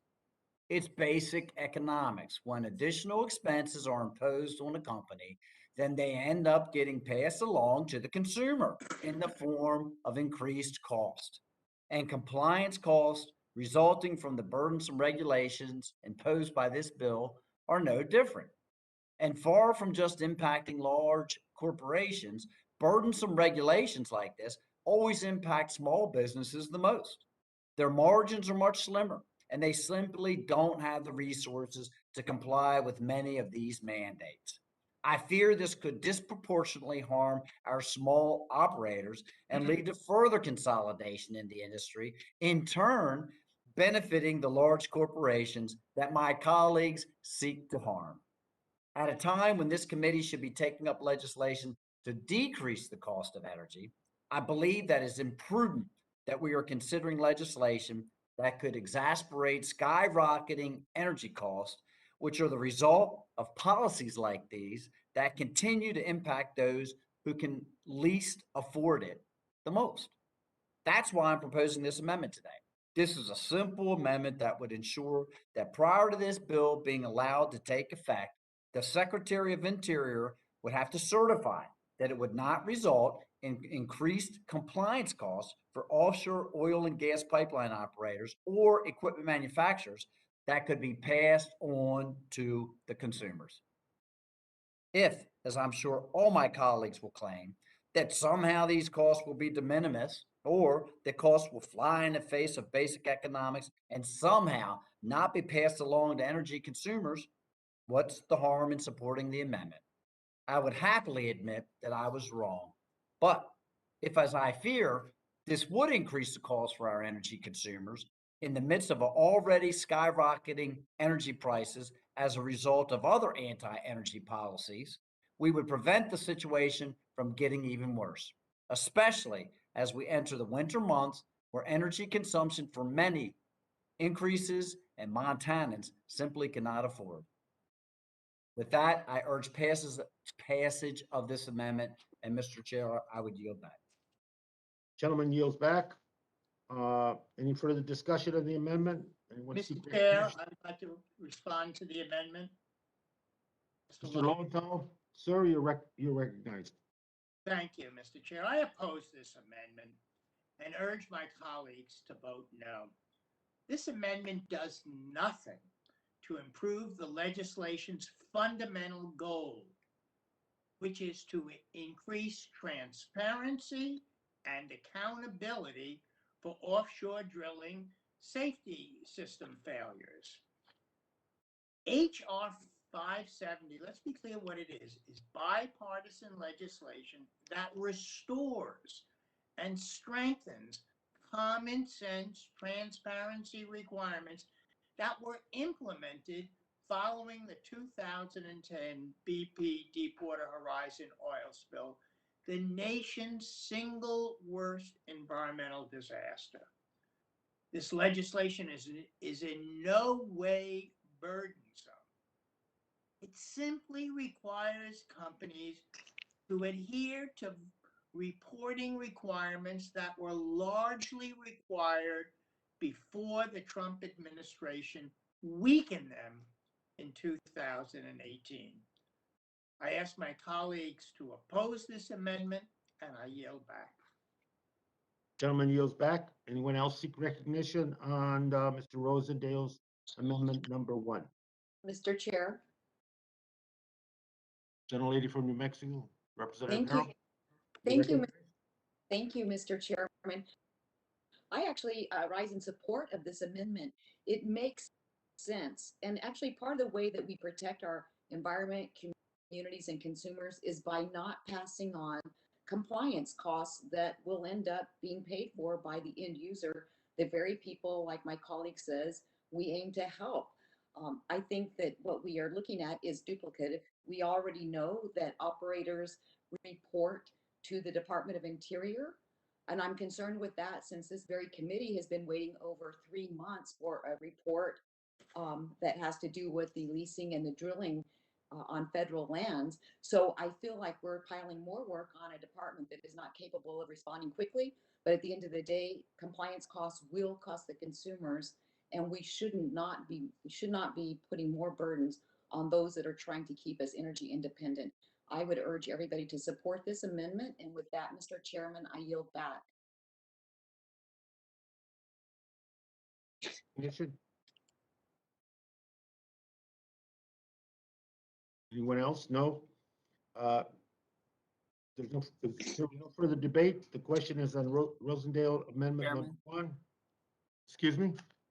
It's Westerman. I was trying to get your attention to speak in favor of the amendment. All you have to do is smile, Westerman, and I'm there. There you go. Mr. Westerman, you're recognized for 5 minutes, sir. Thank you, Mr. Chairman. I do support the gentleman's amendment. And I believe the reason there's not support of the amendments because those who are supporting the underlying legislation realize that if there was a determination by the secretary on if this will increase compliance costs for operators and equipment manufacturers, and that cost would be passed on to consumers. I think that's the truth of what this bill is actually trying to do, because I believe this bill, again, does nothing to protect our coastal waters. It does nothing to improve pipeline safety. It adds onerous burdens and regulations into the mix to try to shut down the fossil fuel industry, to try to hamstring the very industry that helps us have reliable and efficient energy in this country. So again, this is an attack on energy. It's not, it doesn't have anything to do with pipeline safety or saving the oceans. It has to do with attacking a very reliable part of our energy sector. And it's been stated by several members on the other side of the aisle that they want to see fossil fuel production stop. They want to end drilling. They don't want any more American oil and gas. And I would yield time to any member across the aisle that would like to say they're not in favor of that. Seeing none, I'll continue to talk about why this is a good amendment and this bill is bad. When we attack energy, domestic energy, we see things like this happen. These are charts from oil in California. You see right up here, these are imports. When California slowed their production and quit taking Alaska oil, they increased imports dramatically. And over here, it shows us that almost 29% of those imports came from Saudi Arabia. We got imports from Ecuador and Colombia. So you may be trying to attack domestic energy production and stop oil production in the U.S., stop it in California.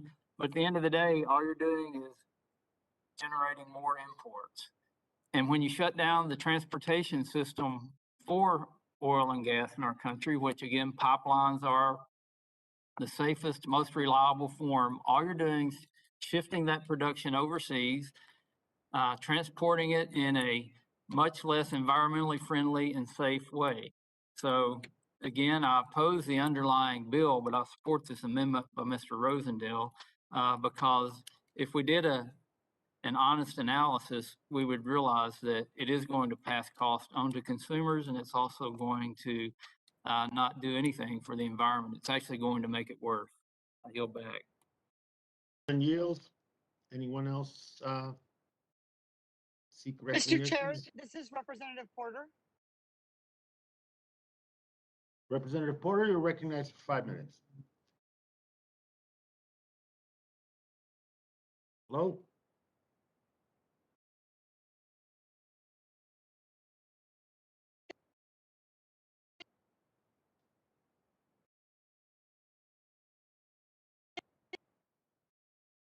We're having some difficulties in the transmission. And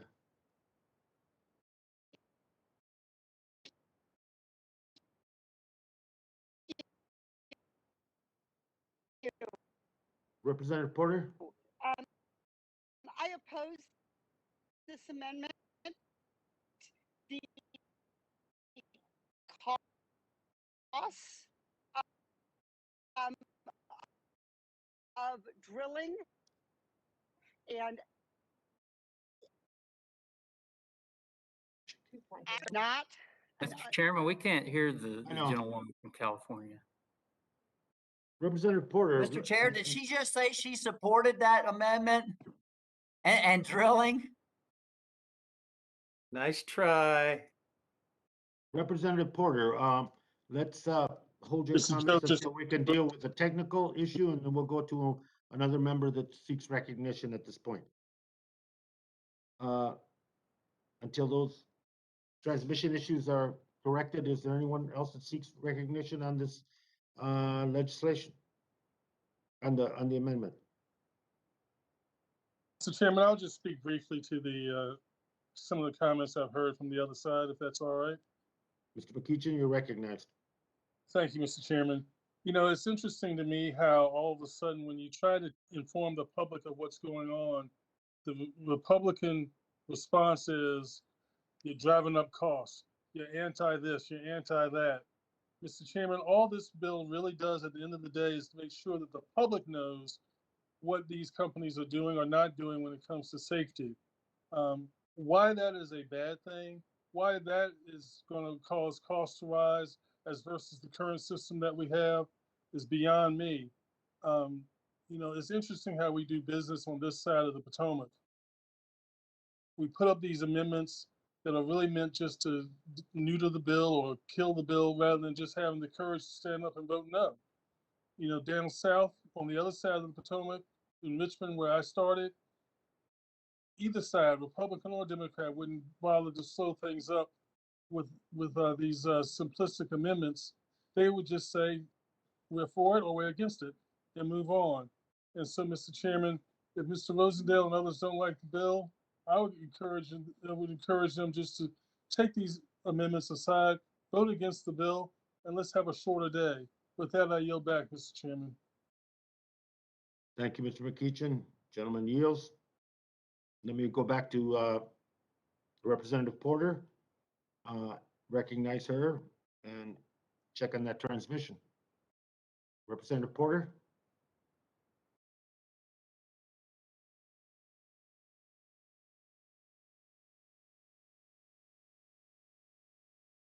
Any further discussion? Any other member wish to be recognized on the amendment?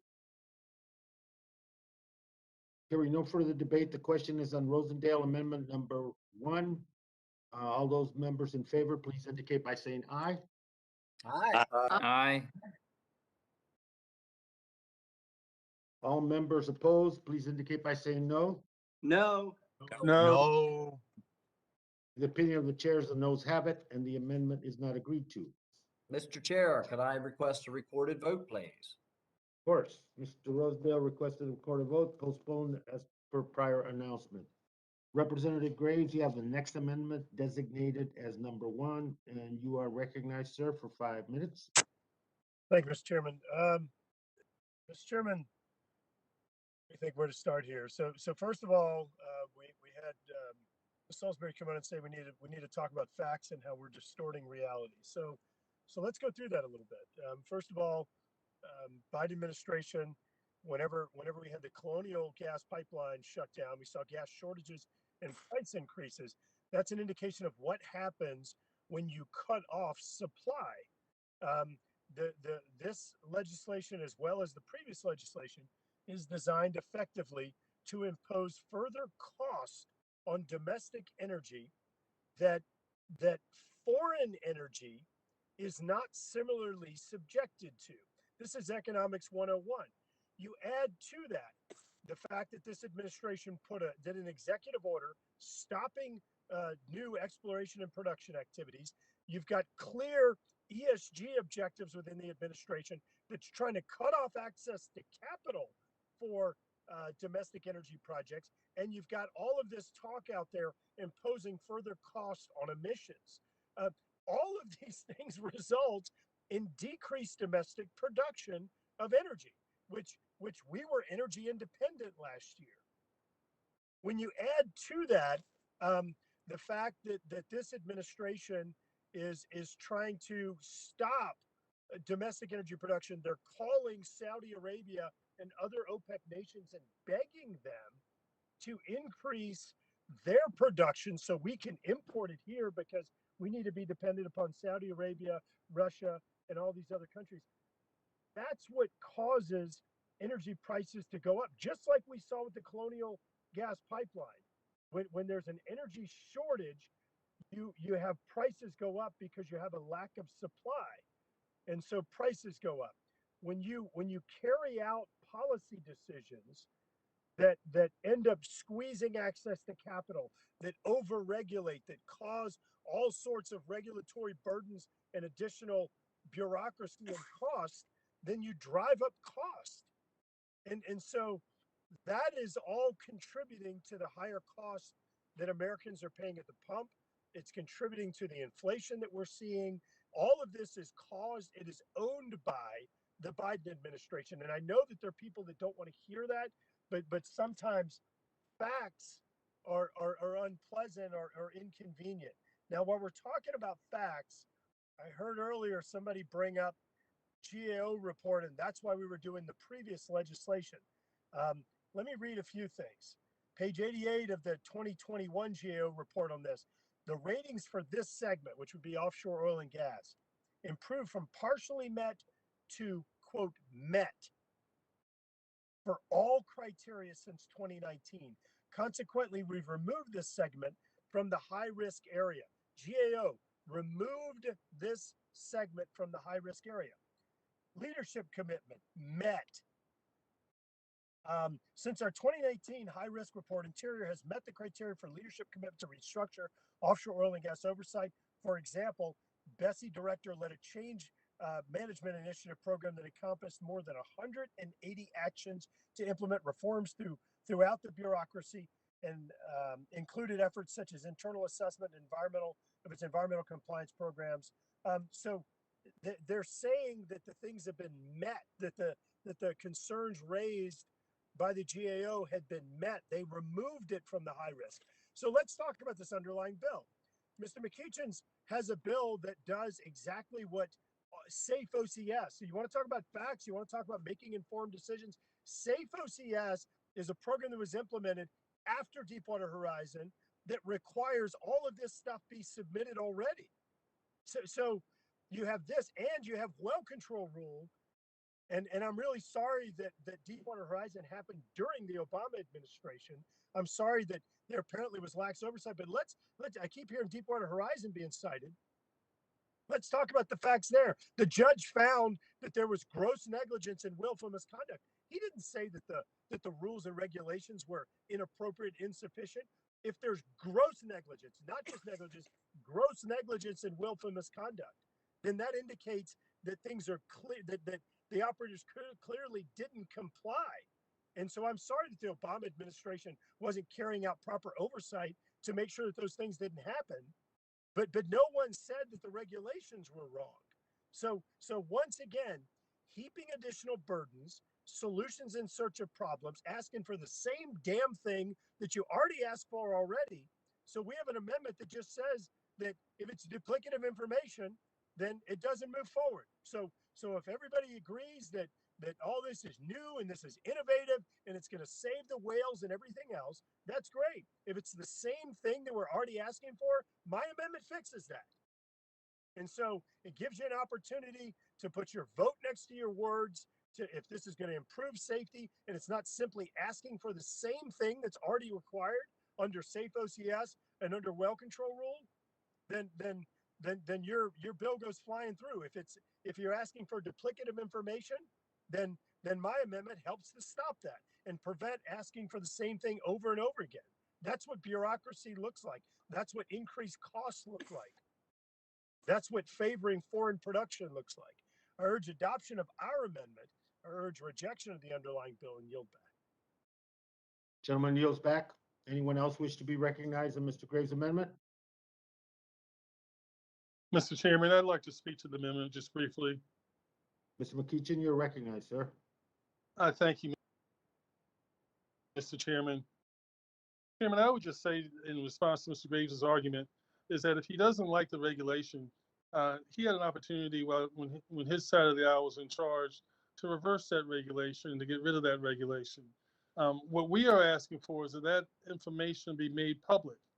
That's what the bill, that's the intent of the bill, is to inform the public so that we can see for ourselves what's going on, so that it's not sent off to an anonymous third party, so that we can see before bad things happen, or things like Deepwater Horizon happen at least. We can see if there's a trend going on where a particular safety protocol isn't being followed appropriately or isn't working. More information in the public domain ought to be a good thing. That's what this country is about. not just sending things off to a secret anonymous source.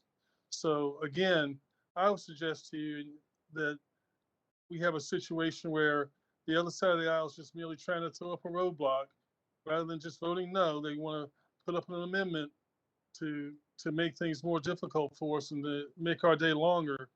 Mr. Chairman, I hope that we will reject this amendment and support the underlying bill. And with that, I yield back. Gentleman yields. Thank you. Anyone else seek recognition on the legislation? Mr. Chairman? Rep. Soto? Mr. Soto, you're recognized. Thanks. A news flash for the committee. A giant oil spill is off the coast of California. You'd think by the comments on the other side of the aisle that this didn't even happen, that everything's so safe. It's not. It's not safe, okay? We're seeing that right now in districts across California. 2018, I was on this committee when gas jumped near $3 a gallon. Y'all were so quiet back then. And now all of a sudden you're caring about it because Biden's in office. Same thing about the national debt. You know, we're coming out of a pandemic. We avoided a recession. We went big and passed the CARES Act together, and then the American Rescue Plan, and cases are declining. We avoided a recession, and our economy is revving up, which is why the world could barely keep up as it's still coming to grips with the coronavirus. So you had a choice. Short-term inflation or recession. I know all the small businesses on Main Street in Kissimmee appreciate that we didn't go into another recession like we saw from 2008 onward. Last year, we had more natural disasters, over $1 billion than any other year on record. And this year, while we have less, they're more expensive. Many of you represent states that have been hit. My state's been hit before, Florida. So this idea that we're going to do nothing as we spend over $100 billion a year on natural disasters caused by climate change is not an option here. I know a lot of you represent oil in your states, you're representing your constituents, but to say that we don't need to do anything is ridiculous. It's ridiculous. I yield back. Anyone else seek recognition on Mr. Graves' amendment? Chairman, it's Westerman. Mr. Westerman, sir, you're recognized. Yes. Thank you, Mr. Chairman. I support this amendment offered by my friend, Mr. Graves. And again, what the amendment does is prevents duplicative regulations between the Secretary of Interior and the Department of Transportation. Many of the new requirements in this bill have already been addressed by Bessie in the actions the agency has taken since the Macondo spill to improve safety and reporting protocols. For example, the SAFE OCS reporting system allows Bessie to collect and analyze data to monitor safe operations in offshore oil and gas operations to promote participation. These improvements have been made by working with industry to determine the best way to ensure safety in a manner that is technically achievable and not overly burdensome. Imposing duplicative requirements with overly broad definitions, as this bill does, would be counterproductive to the efforts that Bessie has undertaken to improve the safety of offshore operations. This amendment is a simple, straightforward way to prevent duplicative regulations from taking effect. Now, understand, my colleagues across the aisle probably have no problem with growing the bureaucracy and making more regulations out there, making things duplicative, making it harder to operate oil lines. And, you know, to bring the oil spill in California into this discussion, I think it just shows how, you know, the old saying about don't let a tragedy go to waste. The issue with the oil spill in California was caused by overcrowding at the ports. The Coast Guard has said it has to do with a ship anchoring onto the pipeline, which should have never happened. And somehow we think the oil companies are responsible for somebody else's misdeeds. Now I know that, you know, if you look at things like the big reconciliation bill, there's proposals in there to add bureaucracy everywhere, 80,000 new IRS agents to make sure that, you know, every transaction over $600 is accounted for. And I understand the philosophical differences where Republicans want efficient government that's not duplicative, that makes it allowable for businesses to actually do business, to do it effectively and do it in uh, an environmentally friendly way, and to do it in a way that grows our economy. Whereas the left wants to put more restrictions and regulations on everything, and there's this kind of this idea that you can regulate utopia, that we can regulate fossil fuels out of existence in America, and it's going to fix global climate and carbon.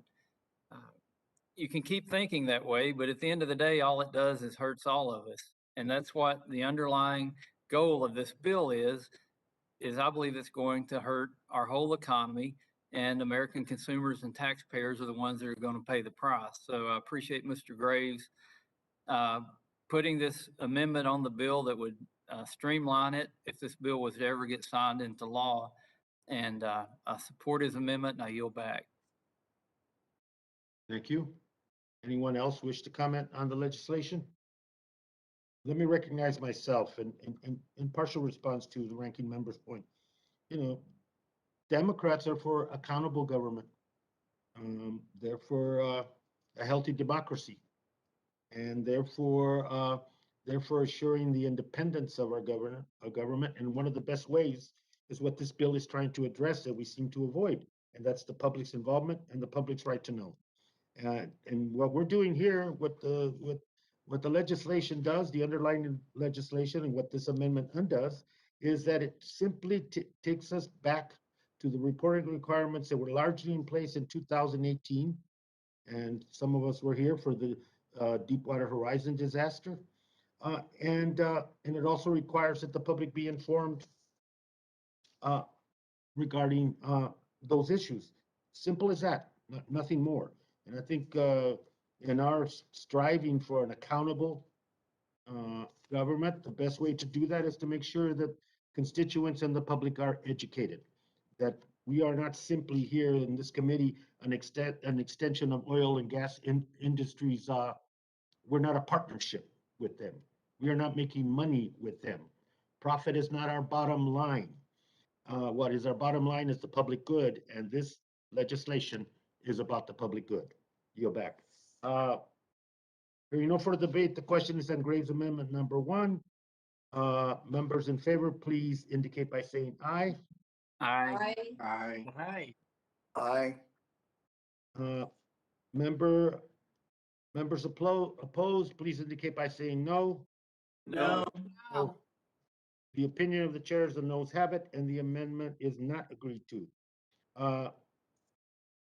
Is there any further amendments on this legislation? Chairman, we get a recorded vote? Oh, gentleman's requesting, I didn't hear the request, I apologize. Recorded vote has been requested and postponed based on prior announcement. I will not be calling up HR 3075, Chairman Huffman's Illegal Fishing and Forced Labor Prevention Act. I ask unanimous consent, the Subcommittee on Water, Oceans, and Wildlife be discharged from further consideration, and without objection, the bill will be considered as read and open to amendment. At this point, let me recognize Representative Huffman to speak to his legislation. Sir, you're recognized. Well, thank you very much, Mr. Chairman, for holding this markup and for including the Illegal Fishing and Forced Labor Prevention Act. I'm proud to co-sponsor this bill with Representative Garrett Graves. You know, America has some of the most sustainable fisheries in the world. We're proud of that. But illegal, unreported, and unregulated fishing, or IUU, is not just a problem internationally. It's our problem because we are the top importer of seafood in the world. And our high seas are like the Wild West. The lawless nature of the open ocean really lends itself to exploitation of fishermen. No one is watching, and so unscrupulous operators fish illegally, and they impose brutal working conditions, abuse, even forced labor in what amounts to slavery at sea. Now, to be clear, our fishermen don't do this. But because of gaps in our current policies, the U.S. imports a lot of this illicit seafood. And I hope all of us can agree that our country shouldn't be financially supporting human rights abuses. I've heard some of my colleagues across the aisle wax eloquent on human rights and labor abuses when it comes to mining in the Congo. So I certainly hope they will join Representative Graves and me in supporting this bill. But there's another reason to confront the scourge of IUU fishing. Forced labor is a cheap way to fish. And because our fishermen play by the rules, it puts them at a competitive disadvantage in the marketplace. Seafood fraud is also far more common than you might think. Even in the US, an estimated 20 to 30% of our seafood is mislabeled. And at every step in the seafood supply chain, from catch to processing to import to the moment that seafood arrives on your plate at the restaurant, there are opportunities for nefarious actors to just lie. And that makes it hard for consumers to know what they're getting, much less where and how it was caught. So in the WOW subcommittee, we've looked closely at all of these issues over the past couple of years. We've learned from expert witnesses on the best methods for combating IUU fishing and seafood fraud. And the legislation before us today reflects the best ideas that we've heard. It takes a multi-pronged approach toward a complex problem in order to level the playing field for American fishermen and to help seafood customers know what they're getting. And that starts with having a good definition of IUU fishing. NOAA's current definition is far narrower than the internationally agreed on definition used by the Food and Agriculture Organization, or FAO, of the United Nations. The FAO includes fishing activities in violation of national and international laws, which could include forced labor, human trafficking, money laundering, and more. And so this bill requires NOAA to adopt the broader definition, which will enable us to identify additional countries for IUU violations. That includes China, of course, which we know is widely known to engage in IUU fishing. We also improved the Seafood Import Monitoring Program, or SIMP, which requires importers to provide key data from the point of harvest to the entry into U.S. commerce. Currently, that program covers just 13 species groups, so our bill expands these requirements to include all species so that all of our seafood is held to the same high standards. On seafood labeling and traceability, our bill expands current requirements to ensure full supply chain traceability. So you can go to the seafood counter at the store and know exactly where and how your seafood was caught. And finally, the bill expands use of a key tool in promoting transparency at sea. Automatic identification systems, or AIS. AIS shares the locations of vessels so that we know where fishing is occurring and can identify patterns that indicate illegal activity. Now, the text as introduced expands AIS requirements for all vessels 50 feet or longer, but we did hear concerns from stakeholders that this would be overburdensome. And so Mr. Graves and I have drafted a manager's amendment that would keep the vessel length at today's standard of 65 feet. And elsewhere in the bill, we provide incentives for smaller vessels to obtain AIS devices through a grant program. Congressman Graves and I have spent months carefully crafting this bill because we believe the scourge of IUU fishing must be confronted. Our bill will improve fisheries conservation abroad. It will ensure that our foreign competitors are held to the same high standards as our country's fishermen. So I hope you'll support it. I want to thank Congressman Graves for his collaboration in writing and refining this bill. Urge my colleagues on both sides of the aisle to vote yes, and I yield back. Thank you, Mr. Huffman. Gentleman yields. Mr. Graves, do you wish to be recognized on you and Mr. Huffman's legislation? Yeah, yes, sir. Thank you. You're recognized. Thank you, Mr. Chairman. Mr. Chairman, first I want to thank Mr. Huffman for working with us on this important legislation. As the chairman of the subcommittee noted, Mr. Huffman noted, illegal fishing is an issue that is growing around the world, and there's all sorts of reports indicating the illegal, underreported, and unregulated fishing that's happening. You can look at the huge illegal fishing fleet from China that is wreaking havoc around the globe. Fishing in other countries' waters, ramming their Coast Guard vessels, pillaging the fisheries, completely unsustainable practices, not just in their own countries, but actually expanding it into the waters of other countries and international waters around the globe. Mr. Chairman, we represent the second biggest commercial seafood industry in the United States, only second to Alaska.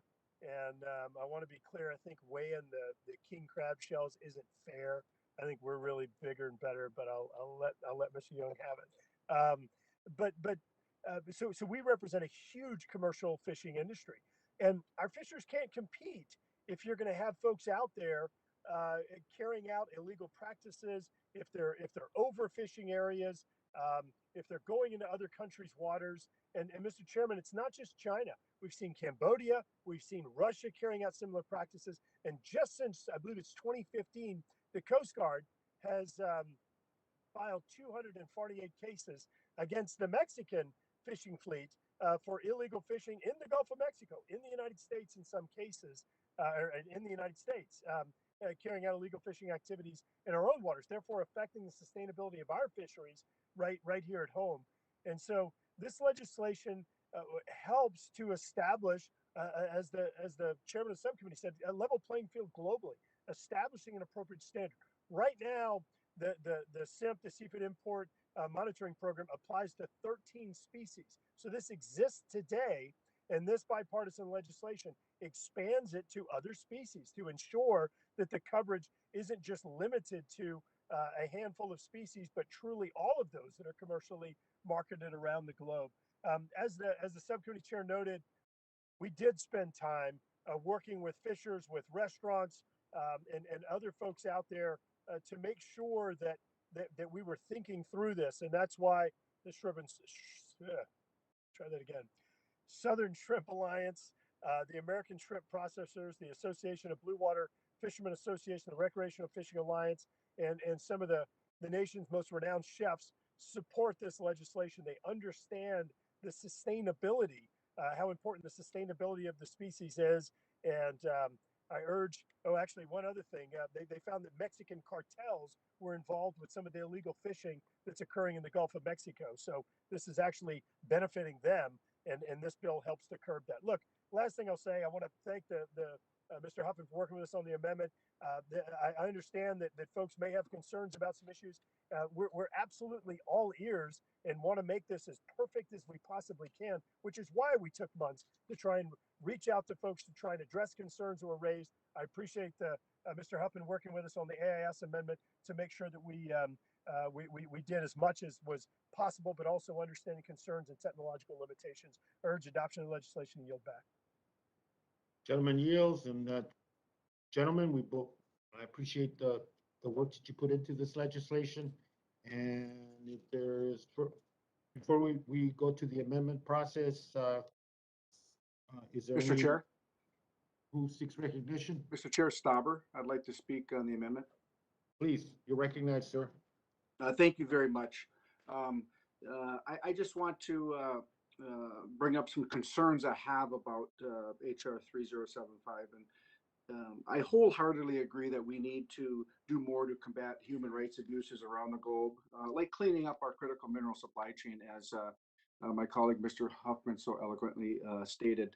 But the bill before us today, I think unfairly punishes importers that are acting in good faith and may lead to price increases for consumers and mom and pop retailers. Like Maury's Seafood in Motley, Minnesota, is a family-owned fishing, shipping, marketing, and retail business operated since the 30s. Maury's is only one generation removed from the company's founding, when they distributed smoked whitefish via railroad across the Midwest part of our country.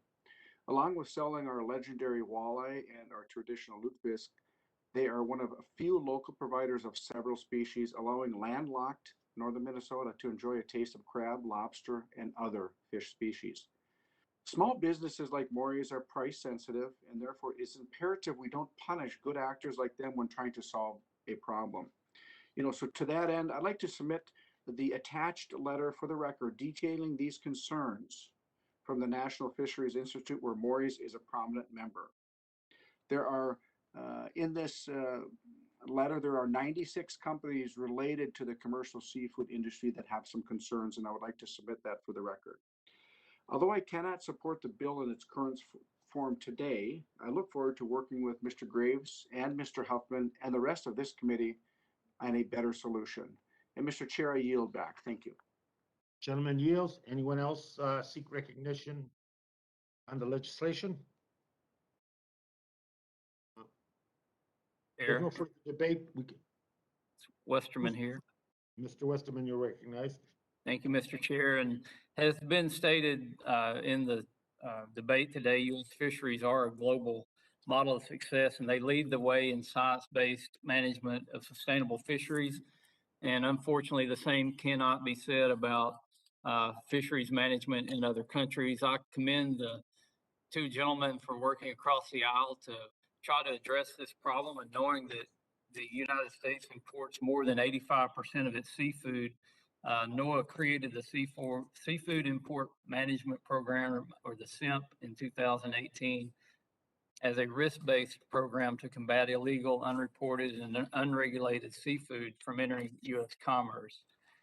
And as has been stated, HR 3075 would expand the SIMP to all imported seafood. The program currently applies to just 13 of the species most vulnerable to IUU fishing practices. Entities that engage in IUU fishing circumvent conservation and management measures and avoid the operational costs associated with sustainable fishing practices. I don't know that anyone supports IUU fishing practices. That being said, there are concerns that there may be unintended consequences by adding all imported seafood to the list. Issues with things like fish that are caught with U.S. fishing vessels that are processed in Canada and sold back to the U.S. Fish taken sustainably out of U.S. fishing waters in Alaska. Problems with lobsters in Maine that are caught in U.S. waters by U.S. fishermen and processed in Canada and sent back to the U.S. I think these are just some issues that need to be worked out in the legislation. And obviously, if there are drug cartels involved in Mexico, illegally fishing in the Gulf of Mexico, those issues need to be addressed. And I hope that we can work as the bill moves forward, not to paint with too broad a brush and to consider the some of these details that are it's going to be punitive to U.S. businesses and U.S. consumers when it's not really meant to be that way. I know who you're targeting with this. It's the illegal fishing vessels from foreign countries, but I do think there could be some damage done to U.S. companies and to some of our close allies who are not involved in IUU. With that, I yield back. Gentleman yields. Thank you. If there's no further debate, we can begin the amendment process. No debate on the legislation. I understand there's a Huffman-Graves bipartisan managers amendment. Representative Huffman, you're recognized for 5 minutes to offer the amendment.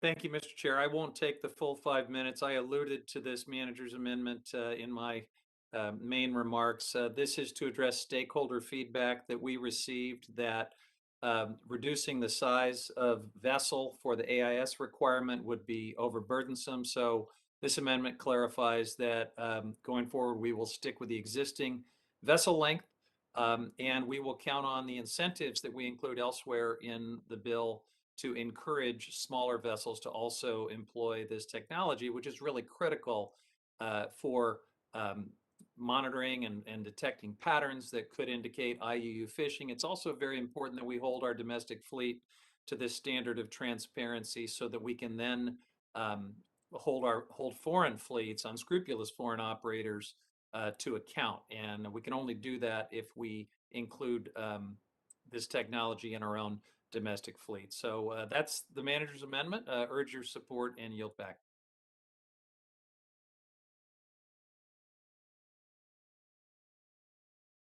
I think you're muted, Mr. Chairman.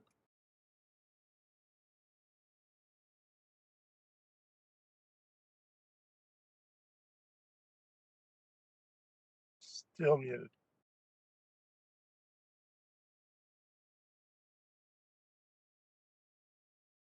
No further debate. The question is on the Huffman Graves Manager's Amendment to the bill. I will pause so the members in favor can unmute.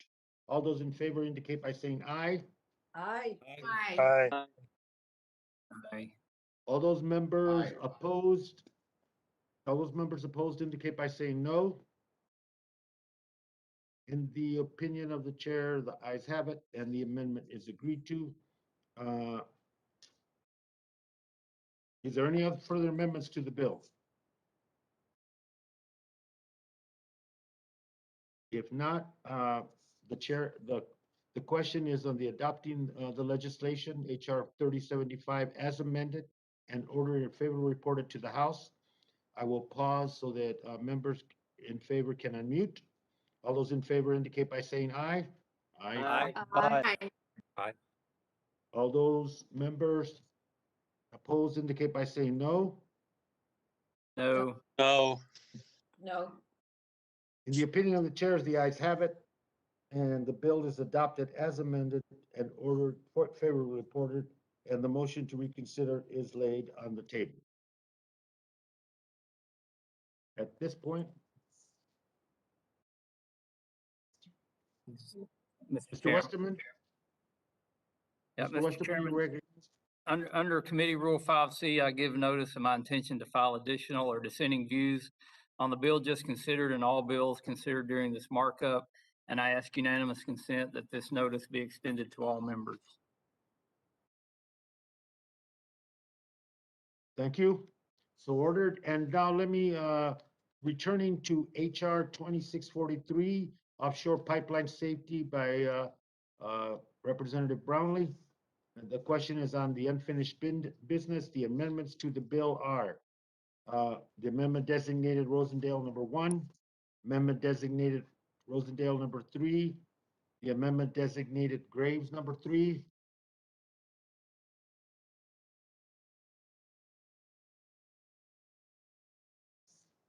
so we will begin with the amendment designated Rosendale number 1. A recorded vote has been requested. The clerk will call the roll. Mr. Grijalva? No. Mr. Grijalva votes no. Mr. Westerman? Aye. Mr. Westerman votes aye. Mrs. Napolitano? No. Mrs. Napolitano votes no. Mr. Young? Mr. Costa? Mr. Gomert? Aye. No. Mr. Gomert votes aye. Mr. Sublime? Mr. Lamborn? Aye. Lamborn votes aye. Mr. Lamborn votes aye. Mr. Huffman? No. Mr. Huffman votes no. Mr. Whitman?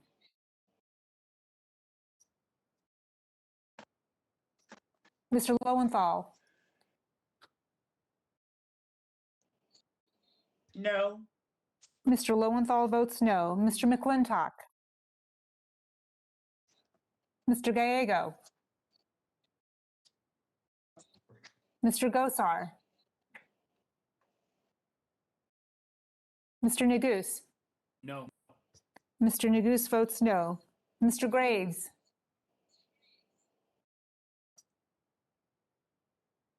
Yes. Graves, yes. Mr. Graves votes aye. Mr. Levin? No. Mr. Levin votes no. Mr. Heiss? Ms. Porter? No. No. Ms. Porter votes no. Mrs. Radawagon? Radawagon, aye. Mrs. Radawagon votes aye. Ms. Leger Fernandez? No. Ms. Leger Fernandez votes no. Mr. Webster? Mr. Webster votes yay. Mr. Webster votes aye. Ms. Stansberry? Stansberry votes no. Stansberry votes no. Ms. Gonzalez Colon? Gonzalez Colon votes aye. Ms. Gonzalez Colon votes aye. Ms. Velasquez? Mr. Fulcher? Fulcher's aye.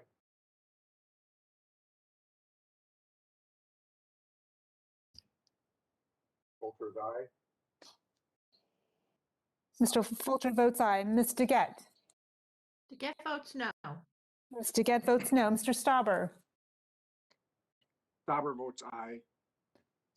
Mr. Stauber votes aye. Ms. Brownlee? Brownlee votes no. Ms. Brownlee votes no. Mr. Tiffany? Tiffany votes aye. Mr. Tiffany votes aye. Mrs. Dingle? Dingle votes no. Mrs. Dingle votes no. Mr. Carl? Mr. Carl votes yes. Mr. Carl votes aye. Oh, Mr. Carl, let's see, can we get a visual? I don't have a visual, sir. I'm so sorry. Does that work better? Yes, sir. Thank you. Mr. Carl votes aye. Mr. McEachin? McEachin votes no. Mr. McEachin votes no. Mr. Rosendale? Rosendale, aye. Mr. Rosendale votes aye. Mr. Soto? No. Mr. Soto votes no. Mr. Moore? Aye. Mr. Moore votes aye. Mr. San Nicolas? Ms. Harrell? Ms. Harrell votes aye. Ms. Harrell votes aye. Mr. Garcia? Votes no. Mr. Garcia votes no. Mrs. Boebert? Votes aye. Mrs. Boebert votes aye. Mr. Case? Mr. Case? No. Mr. Case votes no. Mr. Obernolte? No. No. Mr. Obernolte votes no. Ms. McCollum? McCollum votes no. Ms. McCollum votes no. Mr. Bentz? Mr. Benz votes yes. Mr. Bentz votes aye. Mr. Cohen? Mr. Tonko? Marco votes no. Mr. Tonko votes no. Ms. Talib? Talib votes no. Ms. Talib votes no. Ms. Trahan? Hand votes no. Mr. Hand votes no. I did not have a visual for Mr. Obernolte.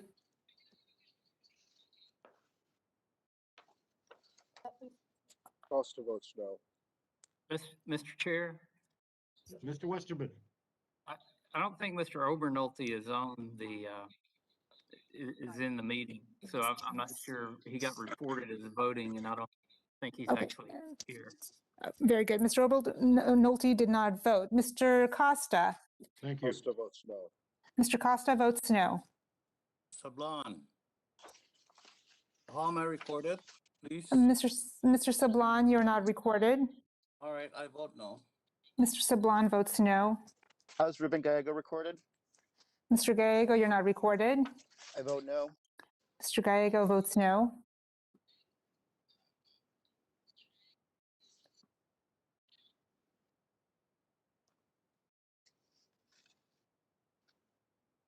So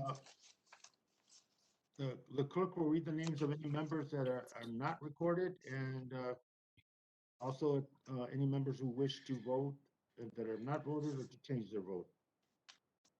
Mr. Young? Mr. Whitman? Mr. McClintock? Mr. Gosar? Mr. Heiss? Ms. Velasquez?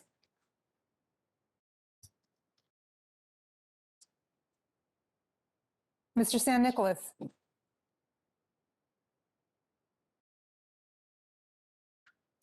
Mr. Obernolte? Mr. Cohen?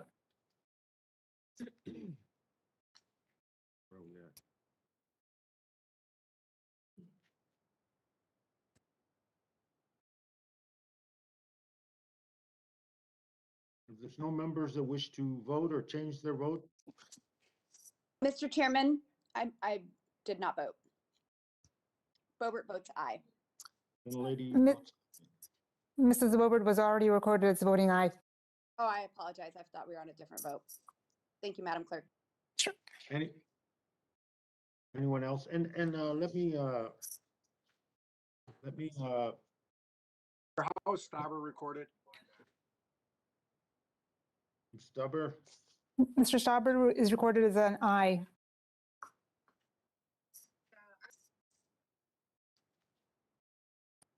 the clarification and an apology, I didn't at the outset of these votes and the votes that are coming, reminding our members that the House regulations that per House regulation, members must be visible to the chair and the clerk in order to vote. There's no exception for technical issues, and I should have made that clear before we started this process, but I didn't. Are there, if there's no members that wish to change their vote, then the vote is closed, and the clerk will please report. Mr. Chair, on this vote, the yeas are 16 and the nays are 23. The nays have it, and the amendment fails, and we move to amendment designated Rosendale number 3, and the clerk will please call the roll. Mr. Grijalva. Grijalva votes no. Mr. Grijalva votes no. Mr. Westerman.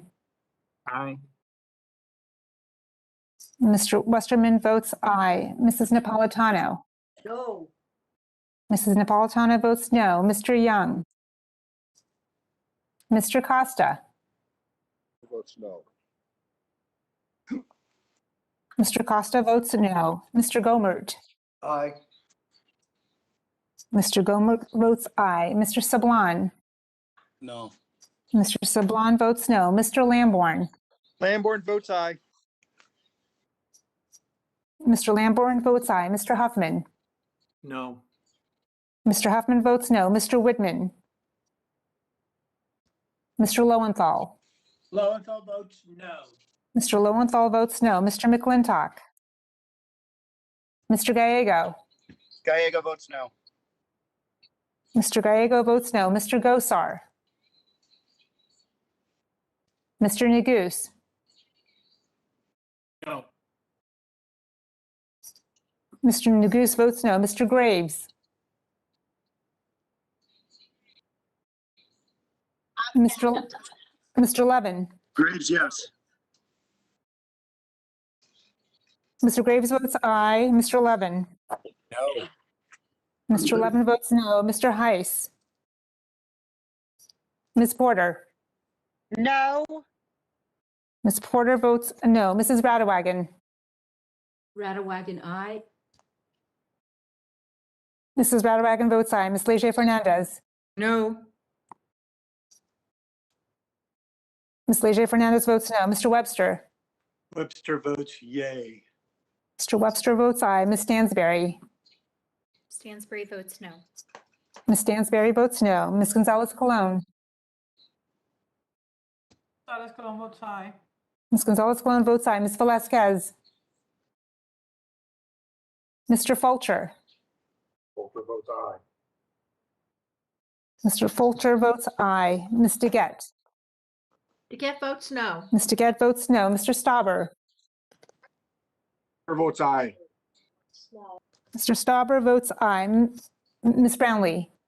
Brownlee votes no. Ms. Brownlee votes no. Mr. Tiffany. Tiffany, aye. Mr. Tiffany votes aye. Mrs. Dingle. Dingle votes no. Mrs. Dingle votes no. Mr. Carl. First vote. But it's just, you know if this is the first vote or not? Mr. Carl. Yes. Carl votes yes. Mr. Carl votes aye. Okay. Mr. McEachin. McEachin votes no. Mr. McEachin votes no. Mr. Rosendale. Hello? Rosendale, aye. Mr. Rosendale votes aye. Mr. Soto. Soto votes no. Mr. Soto votes no. Mr. Moore. Aye. Mr. Moore votes aye. Mr. San Nicolas. I'm here. Ms. Harrell. Ms. Harrell votes aye. Ms. Harrell votes aye. Mr. Garcia. No. Mr. Garcia votes no. Mrs. Bobert. Bobert votes aye. Mrs. Bobert votes aye. Mr. Case. No. Reggie there? No. Mr. Case, I do not have a visual. Mr. Case, I have a visual. Mr. Case votes no. Mr. Obernolte. Ms. McCullum. Obernolte, aye.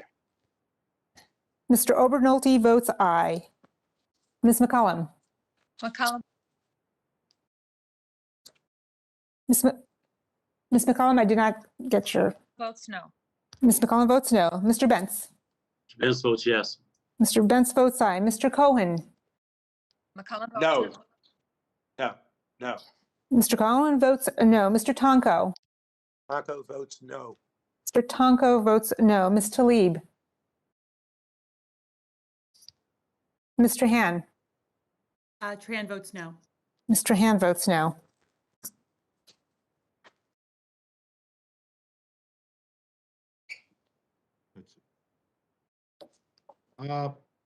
Madam Chair, Any- Mr. Chair. Any members are not recorded or wish to change their vote? Mr. Chairman, Mr. Velasquez Velasquez votes recorded? no. Ms. Velasquez votes no. Any other member? Ice votes yes. Mr. Heiss votes aye.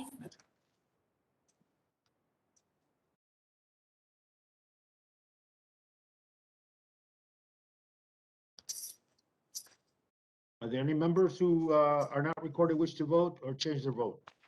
If not, and hearing none, How is Talib recorded? Ms. Talib is not recorded. Talib votes no. Ms. Talib votes no. any other members?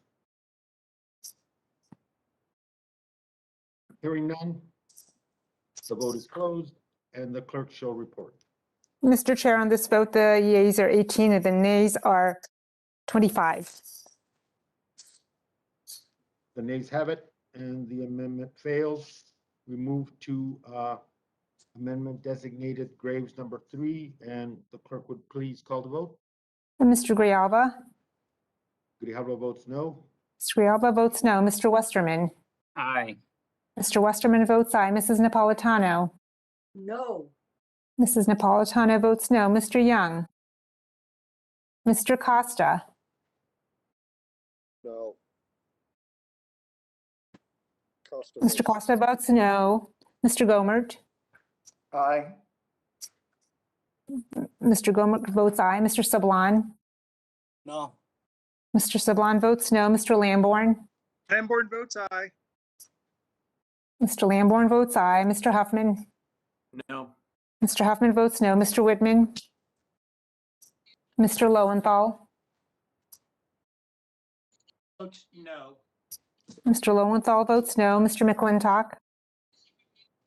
Mr. Gallego.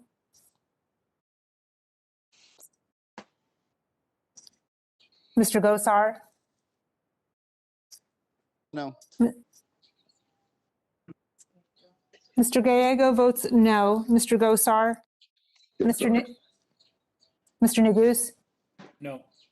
Mr. Neguse votes no. Mr. Graves. Yes. Mr. Graves votes aye. Mr. Levin. Graves, yes.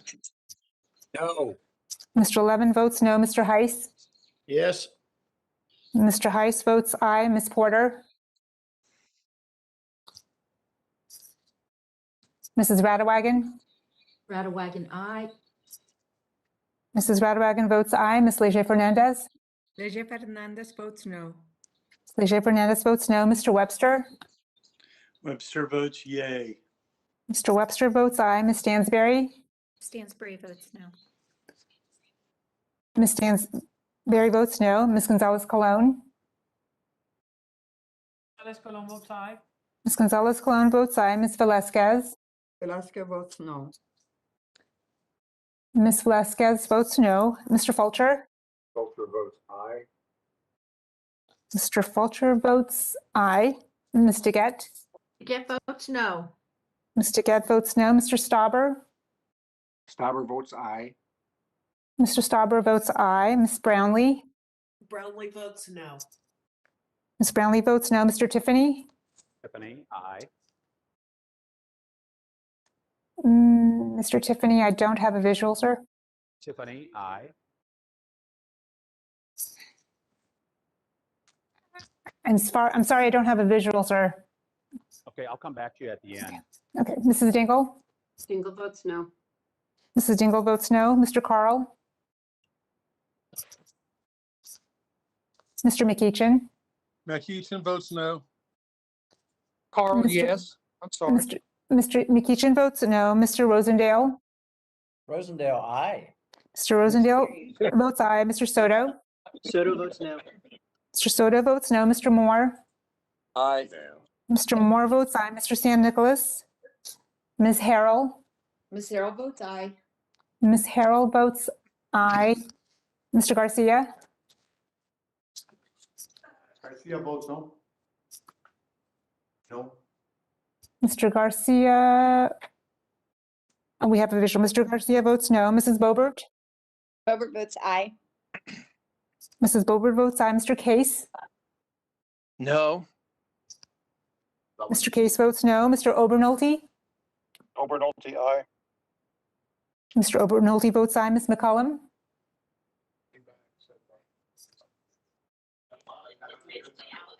Ms. McCollum? Mr. Bentz? Spence votes yes. Mr. Bentz votes aye. Mr. Cohen? No. Mr. Cohen votes no. Mr. Tonko? Taco votes no. Mr. Tonko votes no. Ms. Talib? Talib, no. Ms. Talib votes no. Ms. Trahan? Trahan votes no. Ms. Trahan votes no.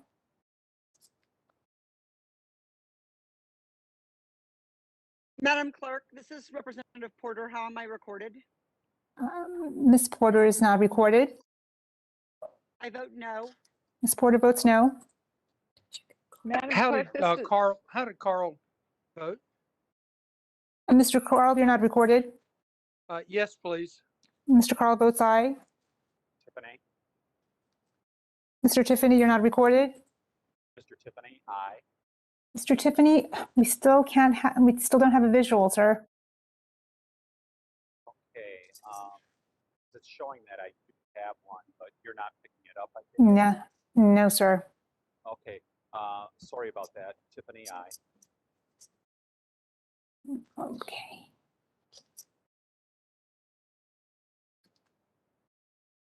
Ms. McCollum? Well, are there any members who have not voted and wish to vote or change their vote? If not, vote is closed and the clerk shall report.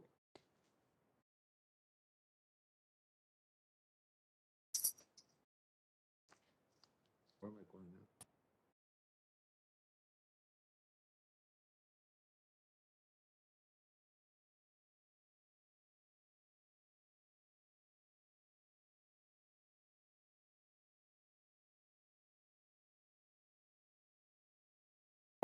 Mr. Chair, on this vote, the yeas are 17 and the nays are 24. Thank you. The nays have it and the amendment fails. The question is now on adopting HR 2643 as amended and ordering it favorably reported to the House. Members in favor will unmute. All those in favor indicate by saying aye. Aye. Aye. All those members opposed indicate by saying no. No. In the opinion of the chairs, the ayes have it, and the bill is adopted and as amended and favorably reported. The motion to Mr. Chairman, I reconsider. request to record a vote. Recorded vote has been requested, and the clerk will please call the roll. Mr. Grijalva? Grijalva votes yes. Mr. Grijalva votes aye. Mr. Westerman? No. Mr. Westerman votes no. Mrs. Napolitano? Aye. Mrs. Napolitano votes aye. Mr. Young? Mr. Costa?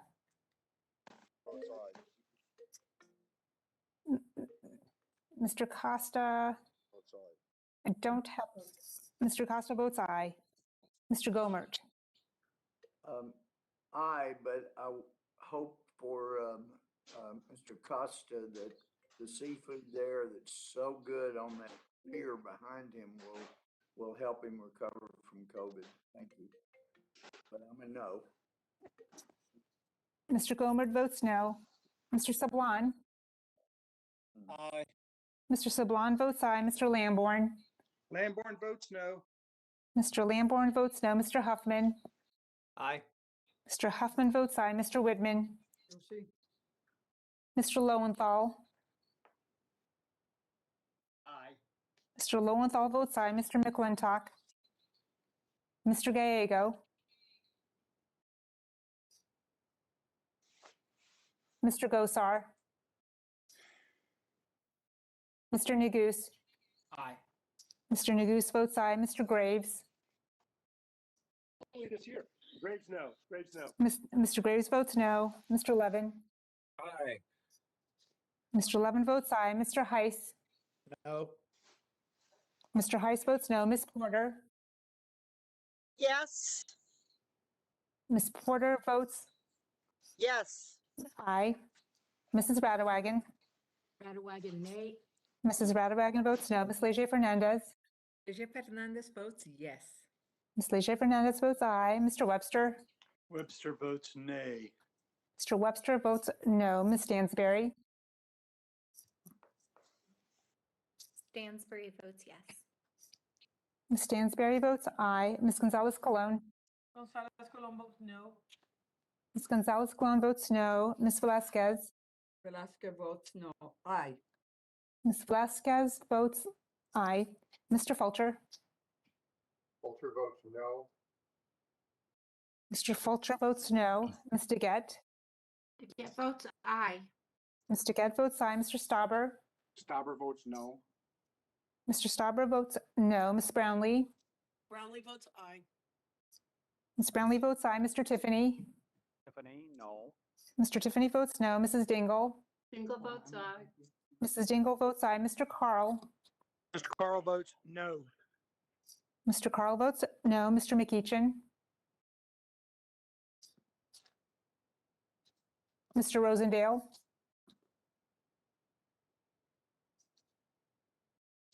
Mr. Soto.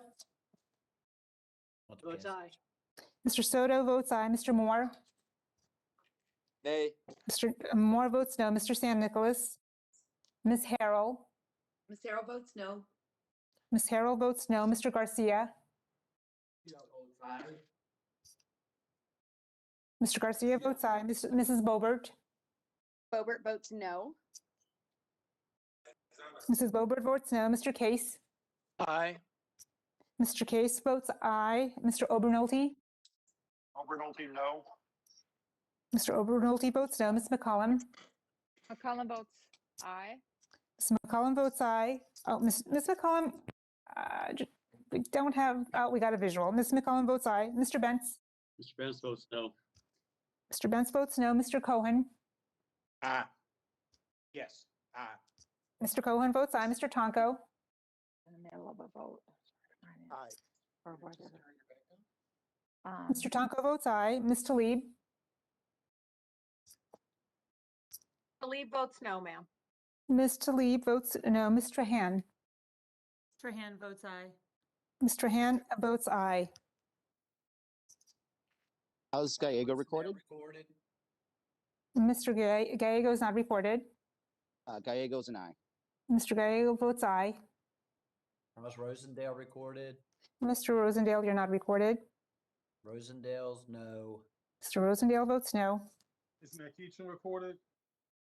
Mr. McEachin, you are not recorded. McEachin votes aye. Mr. McEachin votes aye. How's Gomer recorded? Mr. Gomer, you were recorded as a no. Thank you. Is Sablon recorded as an aye, please? Mr. Sablan, you are recorded as a aye. Thank you.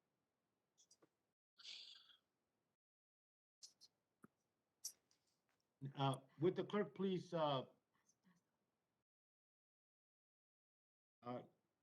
how is Representative Talib recorded? Ms. Talib was recorded as a no.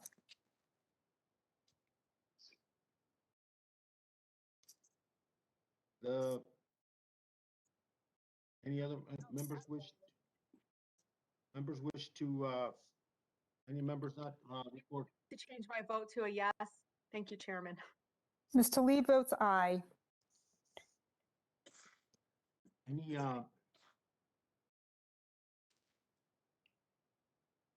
Any member wishes to be recorded that's not recorded or change their vote? If not, the vote is closed, and the clerk will please report.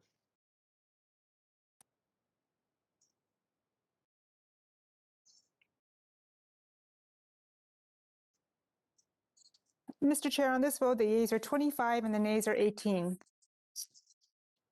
The ayes have it, and the legislation, the bill passes, and is adopted as amended and ordered favorably reported. The motion to reconsider is laid on the table, and returning to unfinished business to HR 570. The question is on the amendment. We begin with amendment designated Rosendale number 1. The clerk will please call the roll. Mr. Grijalva. Grijalva votes no. Mr. Grijalva votes no. Mr. Westerman. Aye. Mr. Westerman votes aye. Mrs. Napolitano. No. Mrs. Napolitano votes no. Mr. Young. Mr. Costa. Votes no. Mr. Costa votes no. Mr. Gomert. Aye. Mr. Gomert votes aye. Mr. Sablan. No. Mr. Sablan votes no. Mr. Lamborn. Lamborn votes aye. Mr. Lamborn votes aye. Mr. Huffman. No. Mr. Huffman votes no. Mr. Whitman. Mr. Lowenthal. Lowenthal votes no. Mr. Lowenthal votes no. Mr. McClintock. Mr. Gallego. Gallego votes no. Mr. Gallego votes no. Mr. Gosar. Mr. Graves. Mr. Levin. No. Nagoose, Madam Clerk. I'm sorry, Mr. Nagoose. No. Mr. Nagoose votes no. Mr. Graves. Mr. Levin. Yes, Graves, yes. Mr. Graves votes aye. Mr. Levin. No. Mr. Levin votes no. Mr. Heiss. Yes. Mr. Heiss votes aye. Ms. Porter. No. Ms. Porter votes no. Mrs. Radawagon. Radawagon, aye. Mrs. Radawagon votes aye. Ms. Leger Fernandez. No. Ms. Leger Fernandez votes no. Mr. Webster. Webster votes yay. Mr. Webster votes aye. Ms. Stansberry. Stansberry votes no. Ms. Stansberry votes no. Ms. Gonzalez Colon. Gonzalez Colon votes aye. Ms. Gonzalez Colon votes aye. Ms. Velasquez. Velasquez votes no. Ms. Velasquez votes no. Mr. Fulcher. Fulcher votes aye. Mr. Fulcher votes aye. Ms. DeGette. Get votes no. Ms. DeGette votes no. Mr. Stauber. Stauber votes aye. Mr. Stauber votes aye. Ms. Brownlee. Brownlee votes no. Ms. Brownlee votes no. Mr. Tiffany. Tiffany, aye. Mr. Tiffany votes aye. Mrs. Dingle. Dingle votes no. Mrs. Dingle votes no. Mr. Carl. Carl, yes. Mr. Carl votes aye. Mr. McEachin. Carl, McEachin votes no. Mr. McEachin votes no. Mr. Rosendale. Rosendale, aye. Mr. Rosendale votes aye. Mr. Soto. Soto votes no. Mr. Soto votes no. Mr. Moore.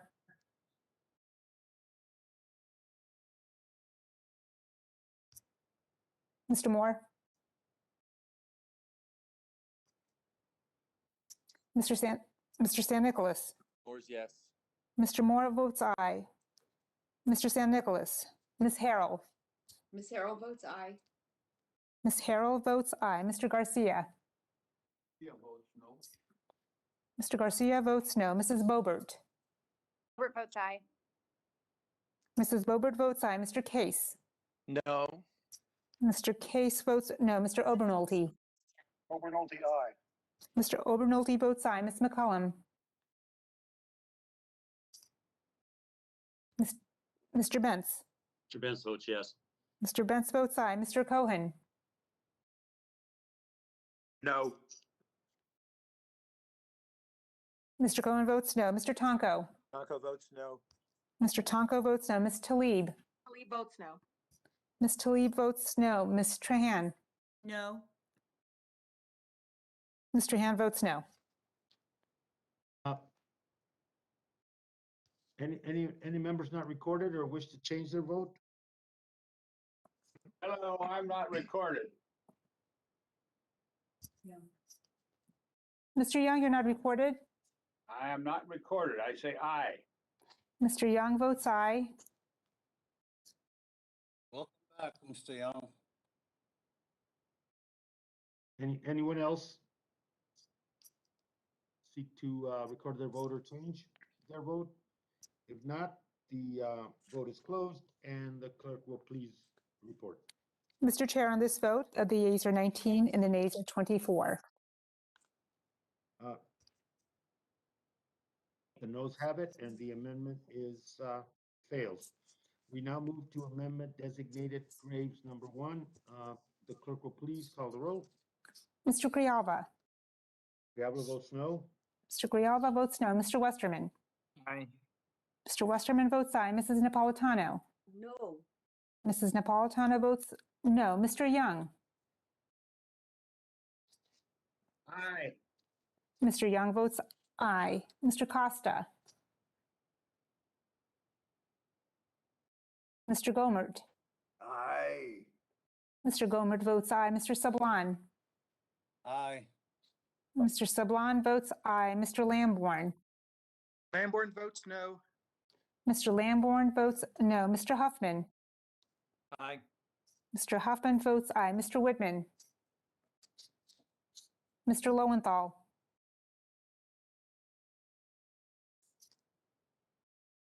Mr. Lowenthal. Lowenthal votes aye. Mr. Lowenthal votes aye. Mr. McClintock. Mr. Gallego. Gallego votes no. Mr. Gallego votes no. Mr. Gosar. Mr. Neguse. No. Mr. Neguse votes no. Mr. Graves. Graves won. Mr. Graves? Yes. Mr. Graves votes aye. Mr. Levin? Just to be clear, this is Graves number 1 we're voting on? Yes. No. Mr. Levin votes no. Mr. Heiss? Yes. Mr. Heiss votes aye. Ms. Porter? No. Ms. Porter votes no. Mrs. Radewagen? Radawagon, aye. Mrs. Radewagen votes aye. Ms. Leger Fernandez?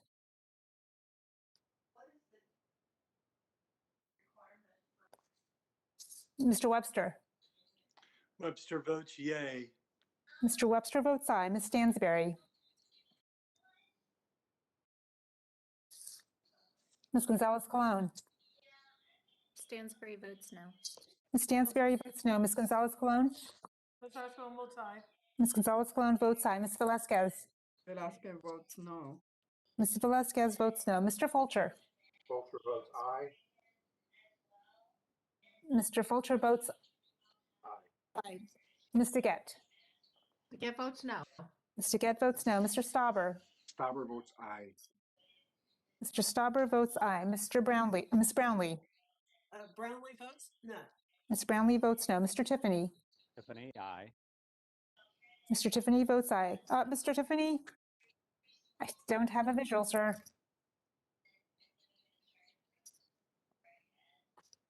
Mrs. Dingle? Dingle votes no. Mrs. Dingle votes no. Mr. Carl? Yes.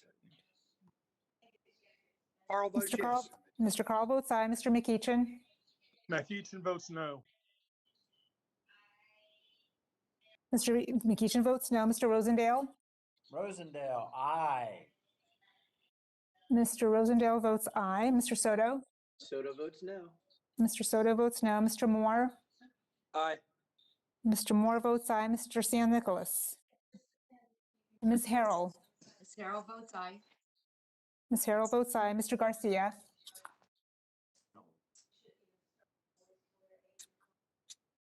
Mrs. Bobert?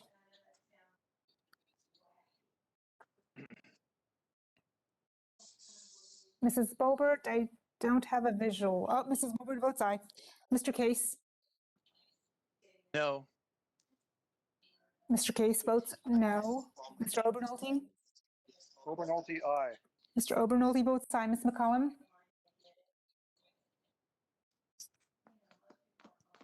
Ms. McCollum? Mr. Benz? Mr. Benz votes yes. Mr. Benz votes aye. Mr. Cohen? Mr. Cohen, I've got to come up with my, here I am. Yeah, there I am. No. Mr. Cohen votes no. Mr. Tonko? Taco votes no.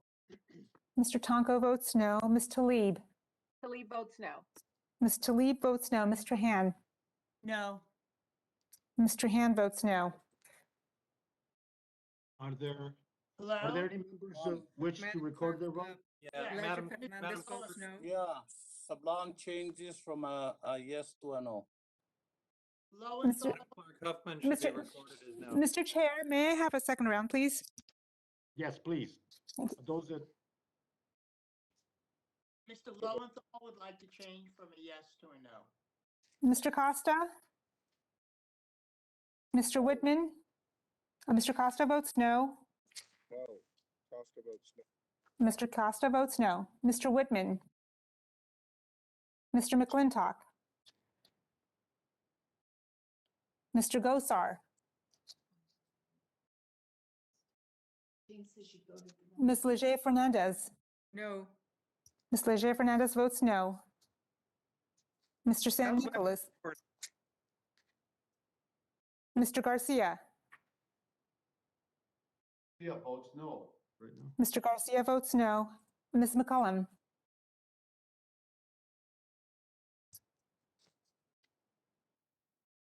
Mr. Sablon, you're voted as an aye. Make that a no. Mr. Sablon votes no. Mr. Lowenthal would like to change his vote from an aye to a no. Mr. Lowenthal votes no. Lamborn votes aye. Huffman should record as a no, not an aye. Mr. Huffman votes no. Lamborn votes aye. Mr. Ladborn?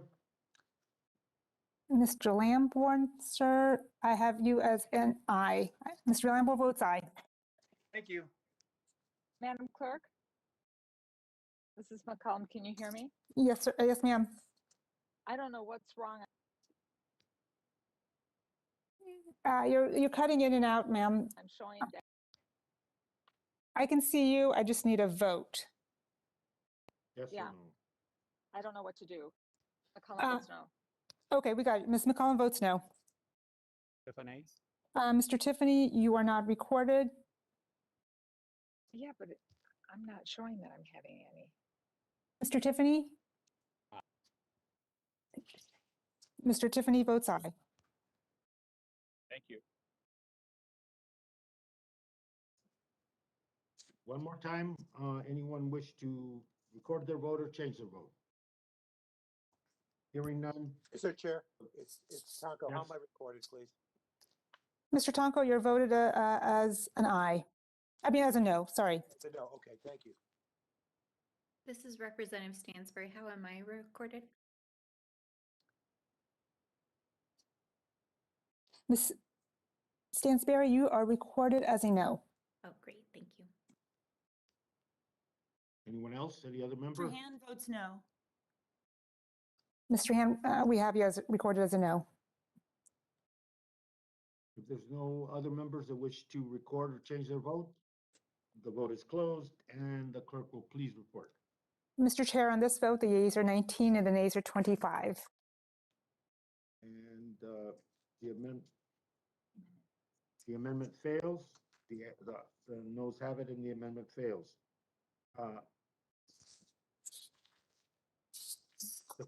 The final passage, the question is on adopting HR 570 as an order favorably reported to the House.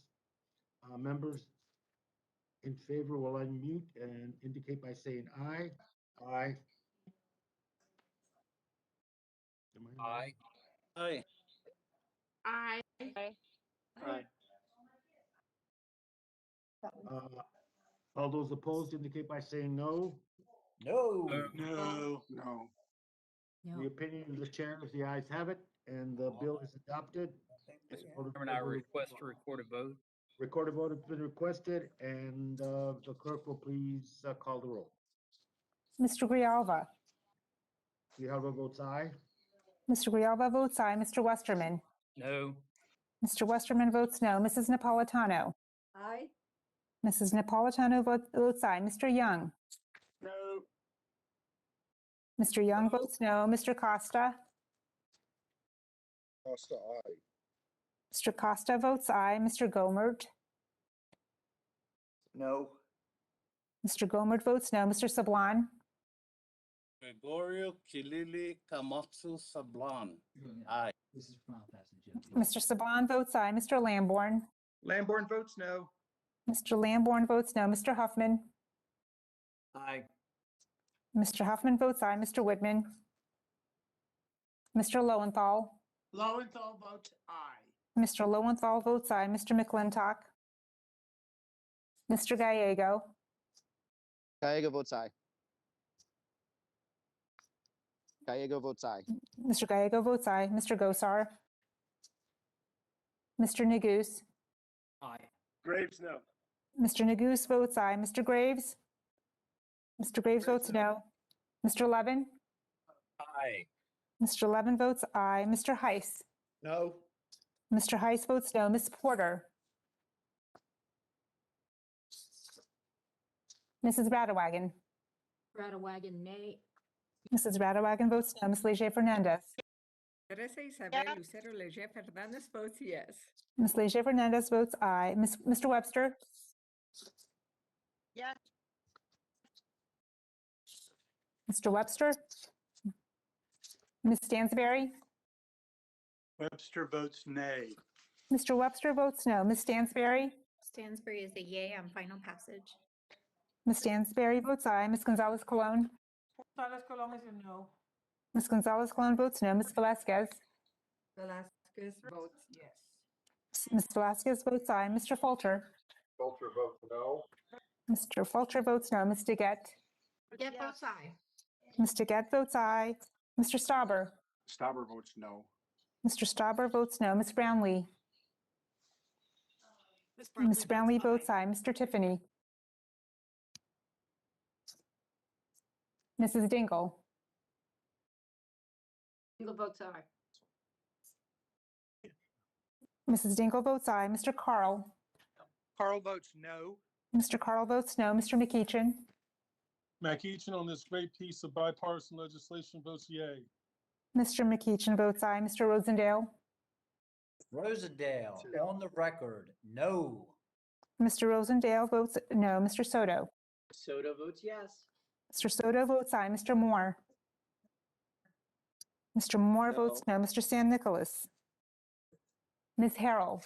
Ms. Harrell votes no. Ms. Harrell votes no. Mr. Garcia. Garcia votes aye. Mr. Garcia votes aye. Mrs. Bobert. Bobert votes no. Mrs. Bobert votes no. Mr. Case. Aye. Mr. Case votes aye. Mr. Obernolte. Obernolte, no. Mr. Obernolte votes no. Ms. McCullum. Ms. McCullum votes aye. Mr. Bentz. Vince votes no. Mr. Bentz votes no. Mr. Cohen. Votes yes. Aye. Mr. Cohen votes aye. Mr. Tonko. Tonko votes aye. Mr. Tonko votes aye. Ms. Talib. Ms. Trahan. Trahan votes aye. Ms. Trahan votes aye. Madam Clerk, this is Representative Porter. How am I recorded? Ms. Porter, you're not recorded.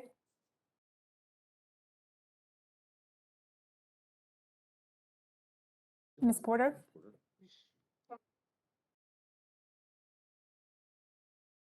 Is Tiffany reported? Ms. Porter, I have a visual, but I don't have audio. Mr. Tiffany, you're not recorded. Aye. Good. If Tiffany, I just no. go through my Mr. emails, Tiffany votes no. Ms. Porter votes aye. I did that. Is there,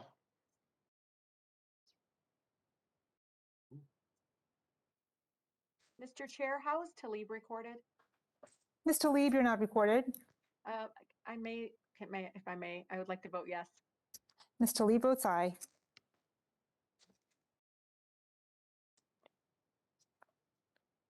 And any members not recorded wish to record or change their vote? Madam Clerk, how is Radawagon recorded? Mrs. Radewagen, you are recorded as a nay. Thank you. Anyone else? Hearing none, the vote is closed and the clerk shall report. Mr. Chair, on this vote, the yeas are 25 and the nays are 19.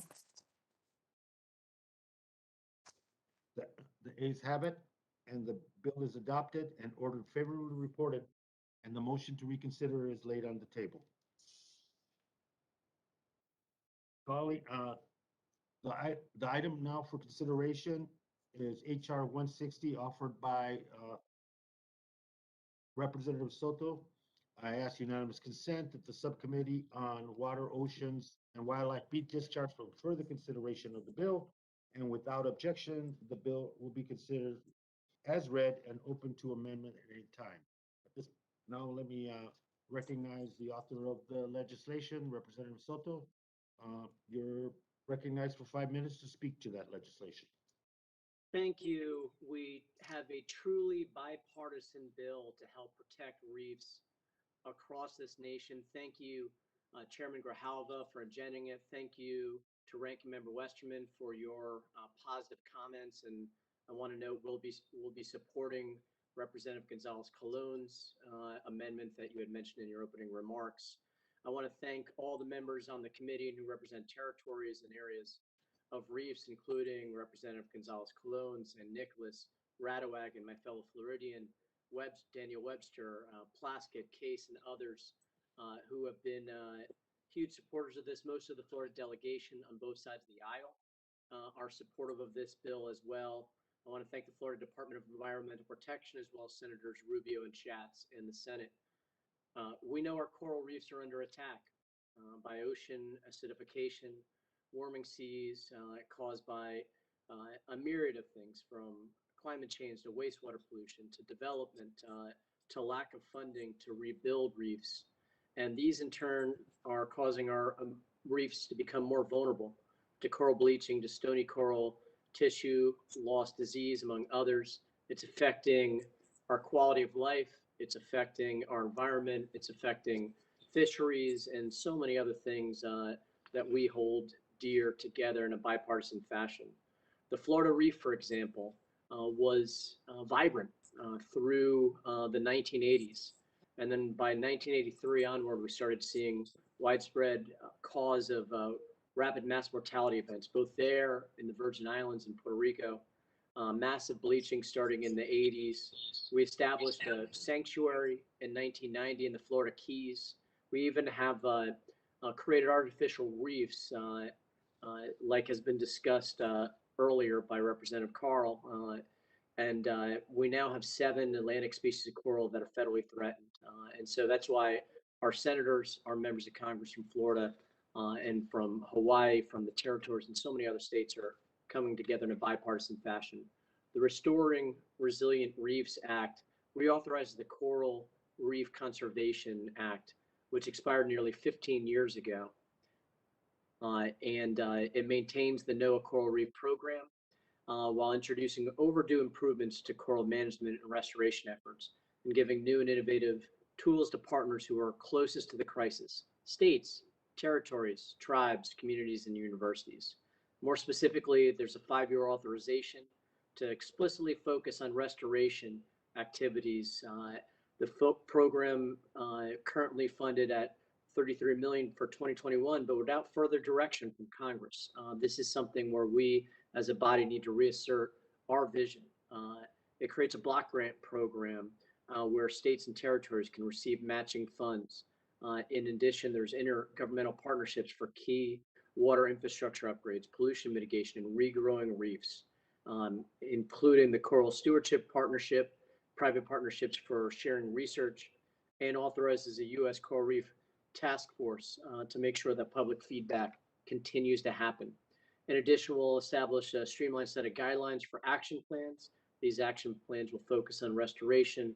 And finally, we'll allow for emergency grants and emergency funding for coral disasters after hurricanes, typhoons, tsunamis, oil spills, and other major events. Thank you again to Chair Grijalva, to Ranking Member Westerman, Chair Huffman, Ranking Member Bentz, all of our co-sponsors, and I yield back. Gentleman yields. Anyone else wish to be recognized on the legislation? Just let me, on this bipartisan piece of legislation, Mr. Soto, let me just acknowledge that your legislation, along with the other three pieces of legislation that we've dealt with to this point, represent initiatives to deal with our oceans and the various crises that we face there. And I think that's an important precedent, and I want to applaud not only you, but all the members that brought that legislation forward today. Let me now, without objection, the ANS offered by myself is considered as read and open to amendment at any point. Representative Gonzalez Colon, you have an amendment designated as number 1 revised. Thank you, Are Mr. you Chairman. recognized for 5 minutes? Thank you, Mr. Chairman. I think it's important to just hear what Mr. Soto said. And in our case, Puerto Rico is surrounded by over 1,900 square miles of shallow coral reef ecosystems that provide habitat and food to hundreds of marine species. The National Oceanic and Atmospheric Administration has estimated that reef-derived tourism generates nearly $2 billion in income and regional domestic product for the island. Of course, the U.S. Geological Survey found that annually, coral reef in Puerto Rico provides flood protection benefits to more than 4,200 people and more than 184 million in averted damages to property and economic activity. Nationwide, coral reef provides more than $1.8 billion in flood risk reduction benefits every year. So protecting more than 18,100 lives across the coastal communities. Because coral reef are crucial to Puerto Rico and to our country, I have long advocated for reauthorizing and modernizing NOAA's Coral Reef Conservation Program. And I have joined Senator Rubio and Congressman Soto as a sponsor of HR 160, the Restoring Resilient Reef Act, just to achieve that. As drafted, the bill will authorize new block grants that, coupled with cooperative agreements, will provide the 7 U.S. coastal states, and we're talking about Hawaii, Florida, and the rest of the territories, with the necessary tools to carry out and support ongoing local reef conservation and restoration efforts. The amendment in the nature of substitute we are considering today will make multiple changes to HR 160, including increasing the authorization for appropriations for Coral Reef Conservation Program to $38 million annually over the next 5 years. However, I'm concerned that as drafted, this proposed increase will unintentionally come at the expense of the actual in-water projects the states and territories are already implementing and can further enhance with additional resources. It seems the increase in funds proposed by the amendment will go entirely to a Coral Reef Conservation Program internal spending at NOAA, whereas the proportion of funding going directly to the states and territories throughout both block grants and cooperative agreements will be reduced as compared to the original bill. The bill as introduced will authorize $46 billion over the next 5 years for block grants alone, and an additional amount of $17.5 million over the same period for cooperative agreements with the states and territories. The amendment, on the other hand, placed the authority for both block grants and cooperative agreements under the same section, Section 207, but only authorized $50 million over the next 5 years to carry out the 2 initiatives. This amendment, the one that I'm proposing and I'm introducing with Mr. Soto, seeks to address this by increasing the authorization for block grants and cooperative agreements under Section 207 to $15 million annually, or 75 over the next 5 years. And this will ensure we're providing the necessary level of support for state and territorial investment in active coral management and restoration activities in jurisdictional waters. I think it's important to remember that it's the states and territories and local stakeholders, not the NOAA itself, that do most of the direct conservation and restoration work. We should therefore ensure they have the adequate funding to carry out this work. Our amendment will just achieve that without impacting the proposed overall authorization level of $38 million annually. And it will ensure we're providing $15 million annually for the Coral Reef Conservation Program internal spending. NOAA's annual funding execution data for the last 8 fiscal years show that the program internal spending averaged just $13 million per year, with only 2 on over 14. Our amendment will therefore still provide the appropriate level of support while deploying additional federal resources for local managers.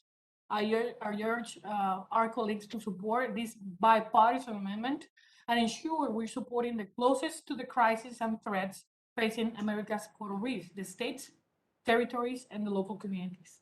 Thank you, Mr. Chairman. I yield back. Gentlelady yields. Thank you very much. And let me, any other further discussion on the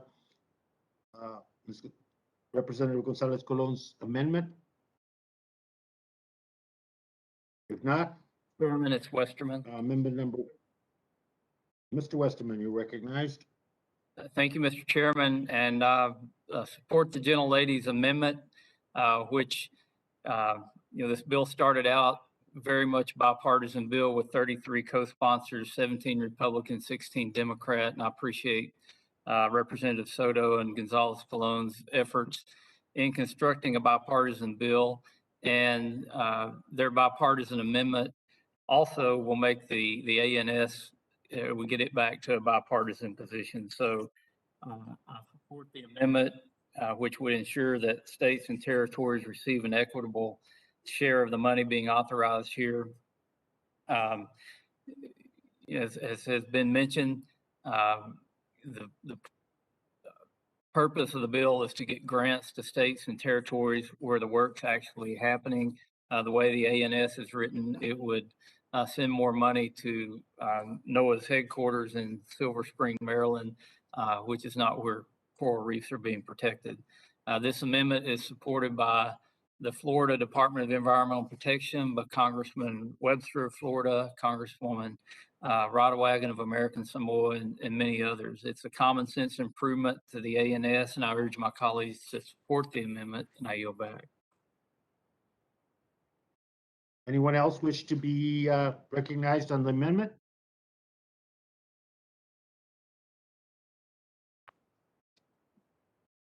If there's no further debate, let me before I forget, thank Representative Soto and Gonzalez Colon for their work on the legislation. I will pause so the members can unmute.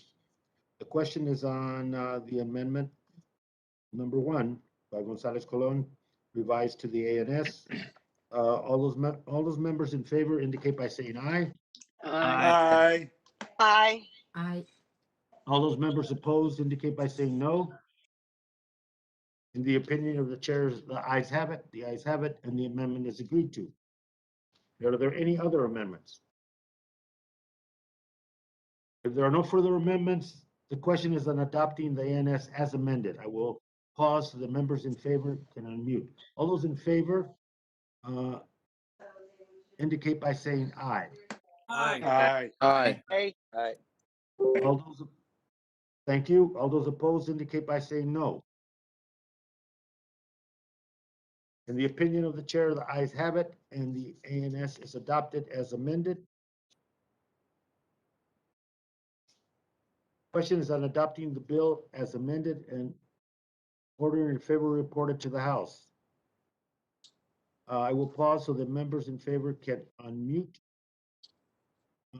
All those in favor indicate by saying aye. Aye. Aye. All those, thank you. All those opposed, no. No. In the opinion of the chair, the ayes have it, and the bill is adopted as amended and ordered favorably reported. The motion to reconsider is laid on the table. We'll move to the UC package. With the cooperation of Ranking Member Westerman, his staff, and other members of the committee, Committee chairs and ranking members, it appears that we have worked out an agreement on 13 bills scheduled for markup today. Before we begin, any member seek time to speak on any of the bills in this unanimous consent? I do. Who seeks recognition? I do. Mr. Young, of course, you're Aye. recognized, sir. Thank you, Mr. Chairman and all members, and I hope you all appreciate punishing me because your time is a lot different than my time, and Mr. Rodebaker and I have the longest distances away. But when you started this meeting at 5 o'clock in the morning, and I'm not going to get up to you, Mr. Chairman, 5 o'clock in the morning, all due respect. So No. anyway, we're here to mark up the bills.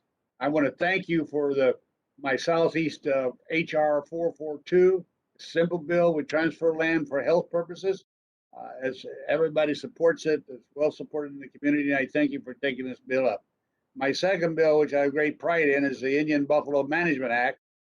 Congressman Norma Torres and Teresa Fernandez, we are on this bill. It gives a chance for the American Indians and the Alaska Natives to get involved in buffalo preservation and consumption.